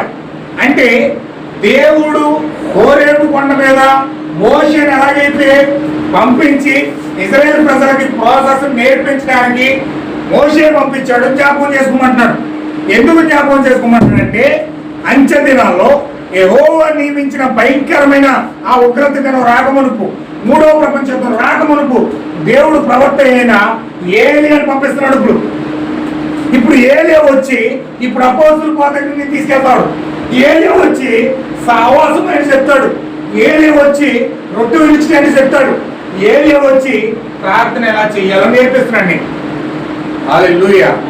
ఇప్పుడు ఏలియా వచ్చి అపోస్తుల బోధన పునరుద్ధరించి మారు మనసునిచ్చి పాప క్షమాపణ తెచ్చి యేసుక్రీస్తును బాప్తిజం ఇచ్చి పరిశుద్ధాత్మను ఇచ్చి రొట్టె విడిచి వాక్యం తెరిచి తెలియజేసి ప్రార్థన చేయడానికి ప్రేరేపించి మేడ గదిలోనికి ఏలియా వచ్చి పంపిస్తుంటే ఆ రోజు అహరోనుని ఎలాగైతే ప్రేరేపించి నందిని చేసుకున్నారో ఇశ్రాయేలు ప్రజలందరూ కూడా ఈ రోజు దేవుని ప్రజలనబడిన వాళ్ళందరూ కూడా ఏం చేస్తున్నారంటే నంది లాంటి GDM church, Baptist church, Methodist church, Pentecost church ఆ యొక్క నందులు తయారు చేసుకుని ఆ దూడలు తయారు చేసుకుని ఆ దూడల నందు ఆరాధన చేస్తూ క్రిస్మస్లు చేస్తూ లెంట్లు చేస్తూ తాగినోడు తాగినట్లుగా తిరిగినోడు తిరిగినట్లుగా వ్యభిచారం చేస్తూ అబద్ధాలు ఆడుతూ మోసాలు చేస్తూ భయంకరంగా ఆ రోజు నంది దగ్గర ఎలాగైతే ఉన్నారో ఈ రోజు చర్చిలో ఉన్నారు. ఆ రోజు అక్కడ నంది, ఇక్కడ గుడి, అక్కడ నంది ఎలా తయారు చేసుకున్నారో ఇక్కడ అలా చర్చిలు అలా కట్టుకున్నారు. అలా జీడిఎం చర్చ్ నంది, బాప్టిస్ట్ చర్చ్ నంది, మెథడిస్ట్ చర్చ్ నంది, లేకపోతే బాప్టిస్ట్ పెంతుకో చర్చ్ నంది, చర్చ్ ఆఫ్ క్రైస్ట్ నంది, ఇలా నందులు తయారు చేసుకుని నంది దగ్గర ఆరాధన చేస్తున్నారు. మా చర్చి మా చర్చి మా చర్చి మా చర్చి అన్నారు. కానీ ఎవరు కూడా ఈ కాలంలో మోషే వలె దేవుడు ఒక ప్రవక్తను పంపించి అపోస్తుల బోధన పునరుద్ధరించి మారు మనసు ఇచ్చి పాపక్షమాపణ ఇచ్చి పరిశుద్ధాత్మను ఇచ్చి వాక్యమును తెరిచి ఆ ప్రార్థన చేయడానికి దేవుడు బలంగా ప్రేరేపించి పెంతుకొస్తులో తీసుకెళ్ళడానికి, మేడగది యొక్క అనుభవం ఇవ్వడానికి, పరిశుద్ధాత్మ బాప్తిజం ఇవ్వడానికి దేవుడు ప్రవక్త ద్వారా ప్రేరేపిస్తూ ఉంటే ఇక్కడ నందులు చేసుకుని ఆరాధన చేస్తున్నారు. హల్లెలూయా. అందుకే నా ప్రియమైన సహోదరి సహోదరులు, మనం నందులు చేసుకుని ఆరాధించడం కాదు కానీ, సంఘాలను పూజించడం కాదు కానీ, సంఘం యొక్క ఆరాధన చేయడం కాదు కానీ, మనకు నందులు కాదు దేవుళ్ళు. మనకు దేవుడు ఎవరంటే పరిశుద్ధాత్మ అయి ఉన్నాడు. పరిశుద్ధాత్మ నీ హృదయంలోకి రావాలి. నీ హృదయంలో ఎప్పుడు వస్తుందంటే వాక్యం తెరబడడం ద్వారా ఎప్పుడైతే ప్రార్థన చేస్తావో అప్పుడు పరిశుద్ధాత్మ బాప్తిజం పొందుకొని అప్పుడు దేవుని సన్నిధిలో నిజమైన క్రైస్తవుడిగా మారి క్రీస్తును పొందుకొని చక్కగా దేవుని సహవాసం చేస్తూ దేవుడిని ఈ జీవితం ద్వారా ప్రత్యక్షపరుస్తుంది. హల్లెలూయా. అయితే నా ప్రియమైన సహోదరులారా, మీరు గ్రహించండి, అర్థం చేసుకోండి. ఖచ్చితంగా అలాంటి ప్రార్థన చేయాలంటే నిజమైన సంఘం కావాలి. నిజమైన సంఘం యొక్క గుర్తులు ఏంటంటే అపోస్తుల బోధ, సహవాసం, రొట్టె విరుచుట, ప్రార్థన చేయడం. ఈ నిజ సంఘం యొక్క గుర్తులు. ఈ పునాది పైన అపోస్తుల ప్రవక్తలు పునాది వేశారు. ఈ యొక్క పునాది పైన అపోస్తుల ప్రవక్తలు పునాది కట్టారు. ఇదే నిజమైన క్రీస్తు యొక్క మార్గం. ఇదే నిజమైన క్రీస్తు యొక్క సంఘం. దాని యొక్క గుర్తులు 4. ఎప్పుడైతే 4 పరిచయం చేసేది ఎవరంటే ఈ కాలం యొక్క మోసే ప్రవక్త అయిన విలియం మ్యారియన్ బ్రహ్మ అయి ఉన్నాడు. ఎప్పుడైతే ఆ యొక్క మోసే మార్గం తెలుసుకొని ఎప్పుడైతే 4 మార్గాలు కూడా మనం ప్రయాణం చేస్తున్నామో మనం మేడగదిలోకి వెళ్ళి పరిశుద్ధాత్మ పొందుకొని క్రీస్తు నిజమైన సహవాసం కలుగుంటాం. అప్పుడు మనం మోకరించి ఏదైనా ప్రార్థన చేసి ప్రభు నాకు ఇది కావాలి అని మనం అడిగితే నా నామములు మీరు ఏది అడిగినా సరే నేను ఇస్తాను అన్నాడే. అన్నాడు లేదండి, నా నామంలో మీరు మీకు ఇష్టమైనది ఏదో అడగండి నేను ఇస్తాను అన్నాడే. ఐ విల్ గ్రాంట్, నేను గ్రాంట్ చేస్తాను మీకు, మీరు ఏది ఇష్టమో అడగండి అన్నాడు. మరి అడగాలంటే మనకు ఎంత కావాలి? పరిశుద్ధాత్మ కావాలి, వాకింగ్ కావాలి, మారు మనసు కావాలి, పాపక్షమాపణ కావాలి. ఇవన్నీ కావాలంటే మనం ఏలి దగ్గరికి వెళ్ళాలి. ఏలియా దగ్గరికి వెళ్ళి వాక్యం తెరవబడితే అప్పుడు మన పరిశుద్ధాత్మ పొందుకొని వాక్యం పొందుకొని అప్పుడు మనం ప్రార్థన చేయడానికి ప్రేరేపించబడి దేవుడి ముందు ఏ దడగా కూడా మనం భయపడము, ధైర్యంగా కృపాసమాసం దగ్గరికి వెళ్ళి మనం దేవుడి దగ్గర పొందుకోవడానికి ధైర్యంతో దేవుడిని సమీపిస్తాం. ఆమేన్, హల్లెలూయా. అంత ధైర్యం దేవుడు ఈరోజు మనకి ఇచ్చాడండి. అంత ధైర్యం మనకి ఇచ్చాడు. ఎందుకంటే నిజమైన దేవుని యొక్క నిజ సంఘంలోనికి దేవుడు మనం నడిపించాడు కాబట్టి, నిజమైన వాక్యాన్ని మనం కలిగి ఉన్నాం కాబట్టి ధైర్యంగా దేవుడి దగ్గరికి వెళ్ళి అడగడానికి దేవుడు ధైర్యం ఇచ్చాడు. కనుక మనం ధైర్యంగా దేవుడి దగ్గరికి వెళ్దాం, ప్రార్థిద్దాం, దేవుడు వాక్యం దీవించును గాక. ఆమేన్. ప్రార్థించేద్దాం. అందరూ కూడా మోకరించండి, చేద్దాం, దేవుడు మనం గౌరవిద్దాం. అందరూ కూడా మోకరించి దేవుని సన్నిధిలో మనం గోజాడదాం, దేవునికి సరెండర్ అయిపోదాం. దేవుడు మన సహాయం చేసేలాగా మనకి ఏది ఇష్టమో అడగాలంటే మనకు ధైర్యం కావాలి. ఆయన నామంలో మనకి ఏది ఇష్టమో అడగండి, మీకు ఇస్తామని చెప్పాడు ఆయన. అలాగ అడగాలంటే మనము ఖచ్చితంగా ఆ సంఘం యొక్క ప్రార్థన అనే శక్తిని మనం పొందుకొని చేయ పట్టుకొని ప్రార్థించి దేవుని జీవాన్ని పొందుకొని నిజ సంఘం యొక్క 4 గుర్తులు అపోస్తుల బోధ, సహవాసం, రొట్టె విరుచుట, ప్రార్థన చేయుట ఎడతెగకుండా మనం చేసినప్పుడు, దేవుని కోసం మనం కనిపెడుతున్నప్పుడు, ఎదురు చూస్తున్నప్పుడు మనం తగ్గించుకొని ఆయన పేరు పెట్టబడిన నాజరులు తమ్మును తాము తగ్గించుకొని నన్ను వెతికి తమ పాపములు ఒప్పుకొని నేడల విడిచిపెట్టిన ఎడల నేను పరలోకం నుంచి వారిని చూసి వారి ప్రార్థన విని నేను వారిని దృష్టించి వారిని దేశంలో స్వస్థపరుస్తానని దేవుడు చెప్తా ఉన్నాడు ఆయన. ఓ నా ప్రియమైన సహోదర సహోదరి, ఒకసారి ఆలోచించండి. మధ్యాహ్నకాల సమయంలో దేవుడు మనతో సంపూర్తిగా మాట్లాడాడు. ఆయన మన హృదయాలు దర్శించాడు. ఆయన మనం తగ్గించుకొని మోకరించి దేవుని సన్నిధిలో 2 చేతులు పైకెత్తి మనం ప్రార్థిద్దాం. దేవుడు మనం సరెండర్ అయిపోదాం. దేవుడు మనం తగ్గించుకొని పరలోకం వైపు చూస్తూ మన పాపములను ఒప్పుకుంటూ ఆయన వైపు చూస్తూ ఆయన వెతికితే పరలోకం నుంచి ఆయన మనం చూస్తూ ఉంటానని చెప్తా ఉన్నాడు. ఆయన మన మీద దృష్టి పెడతా ఉంటానన్నాడు. ఆయన కను దృష్టి మన పైన ఉంచుతానన్నాడు. ఆయన చెవులు మన నోటి దగ్గర పెడతానన్నాడు. ఆయన ఓ నా ప్రియమైన సహోదరి, నీ ఎందుకు వచ్చాడు ఆయన? నీ నోటి దగ్గర ఆయన చెబెట్టాడు. ఆయన నీ పైన దృష్టి పెట్టాడు. ఆయన ఎవరైతే విరిగి కలిగిన హృదయంతో ప్రార్థిస్తారో ఆ ప్రార్థన వైపు నా దృష్టి ఉంటుందని దేవుడి మధ్యాహ్న కాలంలో ఏదో మాట్లాడుతున్నాడు. ఆయన ఎవరైతే నిజ సంఘం యొక్క గుర్తులు అపోస్తుల బోధ ద్వారా, సహవాసం ద్వారా, రొట్టె విరుచుట ద్వారా, ప్రార్థన చేయడం ద్వారా దేవుని సమీపిస్తూ ఉన్నారు, వారిని ఆయనే సంధిస్తూ ఉన్నానని, వారి పైన దృష్టి పెడుతున్నానని దేవుడి మధ్యాహ్న కాల సమయంలో మనతో మాట్లాడుతూ ఉన్నాడు. ఆయన ఆ రోజు మోషేని ఎలాగైతే ఇజ్రాయెల్ ప్రజల దగ్గరికి పంపించాడో ఈ రోజు నీ దగ్గరికి నా దగ్గరికి ప్రవక్త అయిన ఏలియాని పంపిస్తూ ఉన్నాడు. ఆయన ఓ ప్రియమైన సహోదర సహోదరి, ఇజ్రాయేల్ మోషే అయితే అన్యజనులకు ఏలియా అన్నాడు. ఇజ్రాయేల్ దగ్గరికి ఏలియా అయితే అన్యజనుల దగ్గరికి ఏలియా వస్తా ఉన్నాడు. వారిని ఎలాగైతే పరిశుద్ధాత్మ వైపు నడిపించడానికి మోషే వస్తా ఉన్నాడు ఇజ్రాయేల్ని, ఈ రోజు అన్యజనులు పరిశుద్ధాత్మ వైపు నడిపించడానికి ఏలియా వస్తా ఉన్నాడు.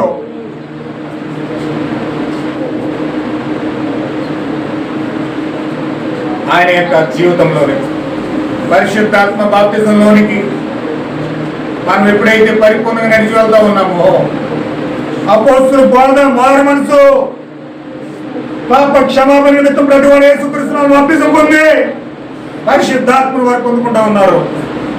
వాళ్ళు దేవునితో సహవాసంలోకి వెళ్ళి వాక్యం తెరవబడి పరిశుద్ధాత్మ బాప్తిజం పొందుకోవడానికి మేడ గదిలోనికి పరిగెడతా ఉన్నారు ప్రార్థన చేయడానికి. ఈరోజు దేవుడు నిన్ను నన్ను మేడగదిలో తీసుకెళ్ళడానికి వచ్చాడు. ఆయన ఏలియా ద్వారా వచ్చాడు. ఆయన ఏలియా ద్వారా నిన్ను సంధిస్తున్నాడు. ఆయన కుమార్తె పరిశుద్ధాత్మ పొందుకోవాలి, నువ్వు మారు మనసు పొందుకోవాలి, నువ్వు పాప క్షమాపణ పొందుకోవాలి, నువ్వు జీవాన్ని పొందుకోవాలి, దేవునితో సహవాసం చేయాలి, నీకు వాక్యం తెరవబడాలి. నువ్వు పరిపూర్ణంగా ప్రార్థన చేసి మేడగది అనుభవం ద్వారా పెంతుకొస్త అనుభవం ద్వారా క్రీస్తులోకి నువ్వు వెళ్ళిపోవాలని దేవుడు ఆరాటపడుతున్నాడు సహోదరి. ఓ సంఘ సేవకులు నందులు ఆ ఎద్దులు దూడలు చేసుకుంటా ఉంటే అనేకమైన సంఘ శాఖలు కట్టి ఎద్దుల్లో మార్చి దూడల్లో మార్చి వారు దానికి ఆరాధన చేస్తూ ఉంటే ఈరోజు నీకు నాకు మాత్రం దేవుడు ప్రవక్త ఏరియా ద్వారా పరిశుద్ధాత్మ బాప్తిజంలో నడిపిస్తా ఉన్నాడు సహోదరులు. ఈరోజు పరిశుద్ధాత్మ బాప్తిజంలోకి వెళ్ళడానికి దేవుడు ఈ మార్గం తెలిసాడు కాబట్టి అందులోకి వెళ్ళి పరిపూర్ణంగా మన పరిశుద్ధాత్మ బాప్తిజం పొందుకుందాం.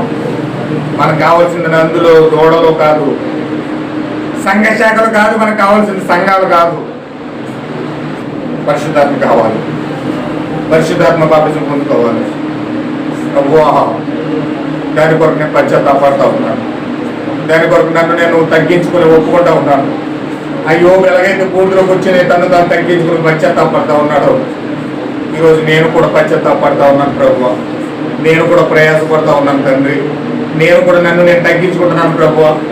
ఓ యోహాను చెప్పినట్టుగా ఆయన హెచ్చించబడాలి, నేను తగ్గించబడాలి.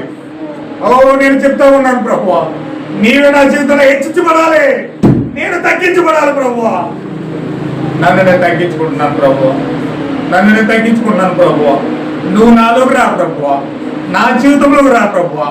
ఓ నా ఆయాసకరమైన జీవితాన్ని మార్చు ప్రభువా, నా పాపపు జీవితాన్ని మార్చు ప్రభువా. ఓ దేవా నాకు సహాయం చేతండి. ఓ అక్రమమైన జీవితాన్ని మార్చు, పాపకరమైన జీవితాన్ని మార్చు, ఈ తాగుడు జీవితాన్ని మార్చు, ఈ అబద్ధాల జీవితాన్ని మార్చు, ఈ మోసకరమైన జీవితాన్ని మార్చు. ఓ దేవా పరిశుద్ధాత్మ జీవితం నాకు తెలిసి ఓ పరిశుద్ధాత్మ తీసుకురండి ప్రభువా. పరిశుద్ధాత్మను బట్టి నన్ను నడిపించు తండ్రి. ప్రార్థిస్తున్నాను సహోదరులారా, మీ ప్రార్థన ఎక్కడ నాకు వినపట్లేదు. ఎత్తి ప్రార్థించండి. దేవుని సన్నిధిలో ఉన్నారు మీరు.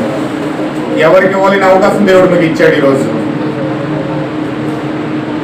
ప్రపంచంలో అత్యున్నతమైన స్థానానికి ఇచ్చాడు. ఈరోజు ప్రపంచంలో అత్యున్నతమైన సంఘముగా నిన్ను చేశాడు. ఈరోజు ప్రపంచంలో అత్యున్నతమైన జనముగా చేశాడు. ఈరోజు నిన్ను ఎంత కృపను దేవుని దగ్గర పొందుకున్నావు.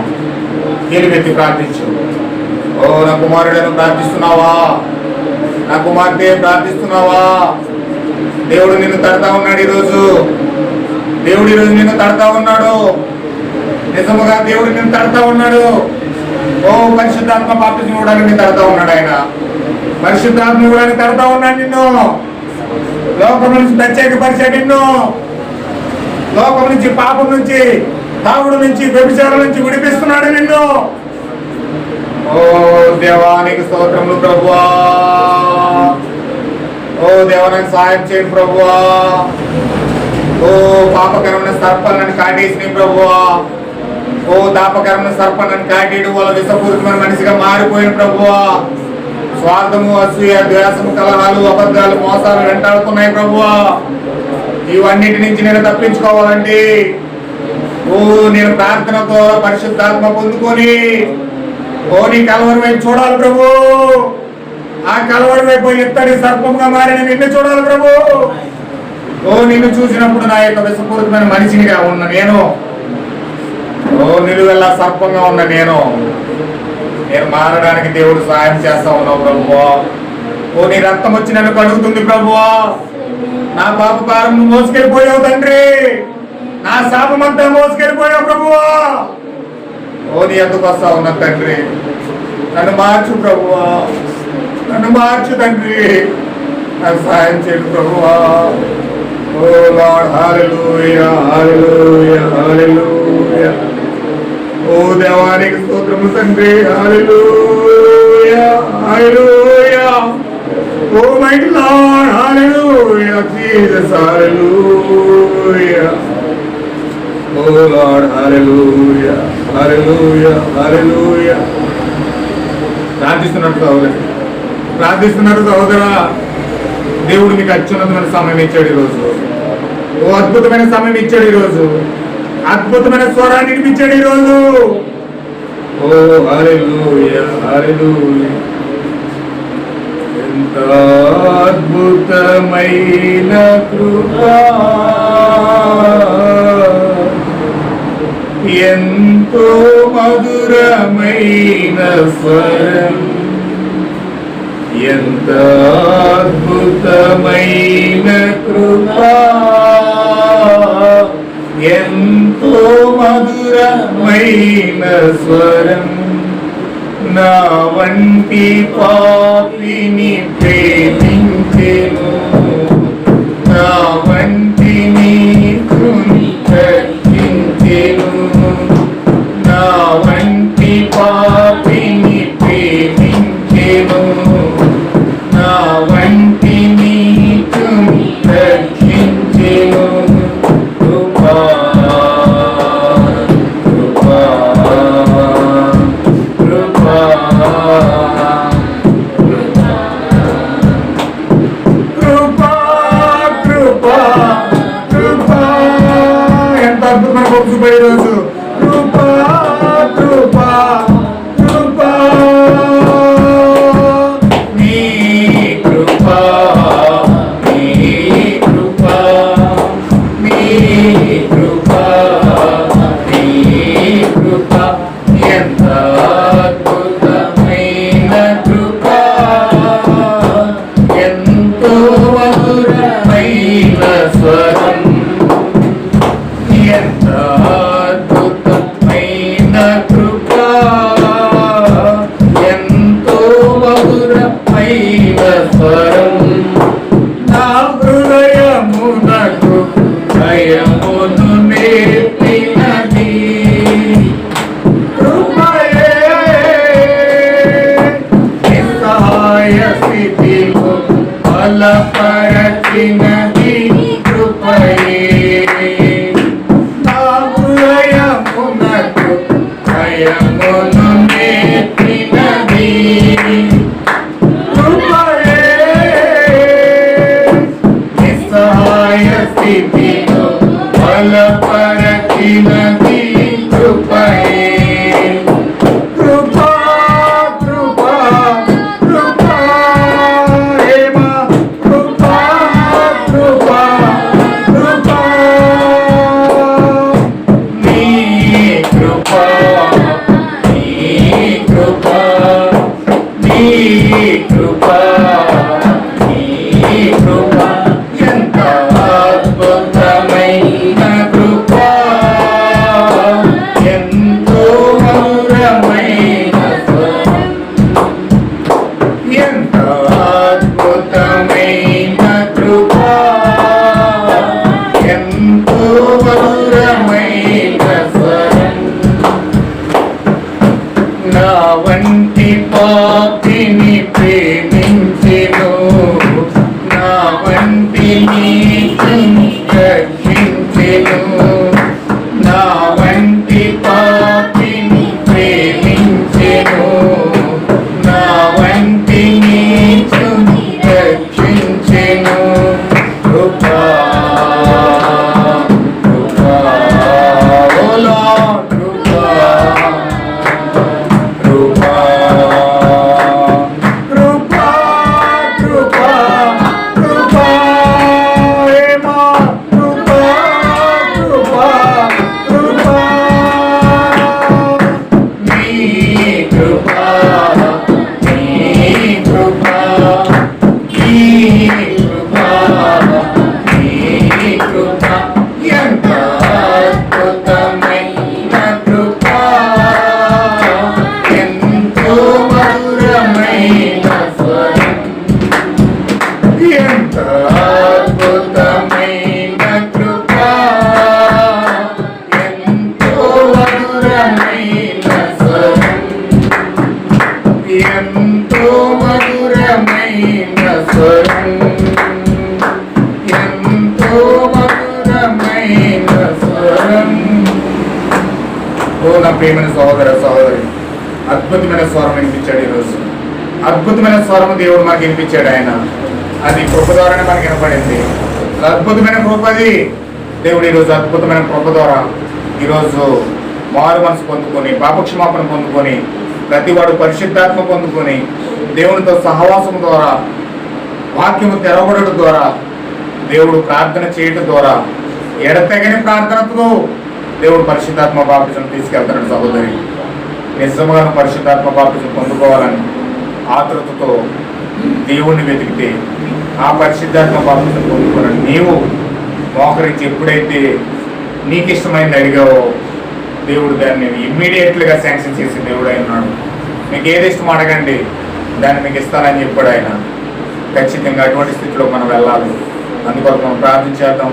దేవుడు అద్భుతమైన ఇచ్చిన వాక్యం నిమిత్తం మన హృదయాలు, మన జీవితాల్లో దేవుడు దాన్ని నెరవేర్చాలని, దేవుడు మనకు సహాయం చేయాలని, ఆ వాక్యం అంతయు ఏ కాకులు ఆకాశ పక్షులు ఎత్తుకెళ్ళిపోకుండా వాక్యం అంతా మన జీవితాల్లో ఫలించులాగున, నూరంతలుగా ఫలించులాగున మనం ప్రార్థన చేద్దాం.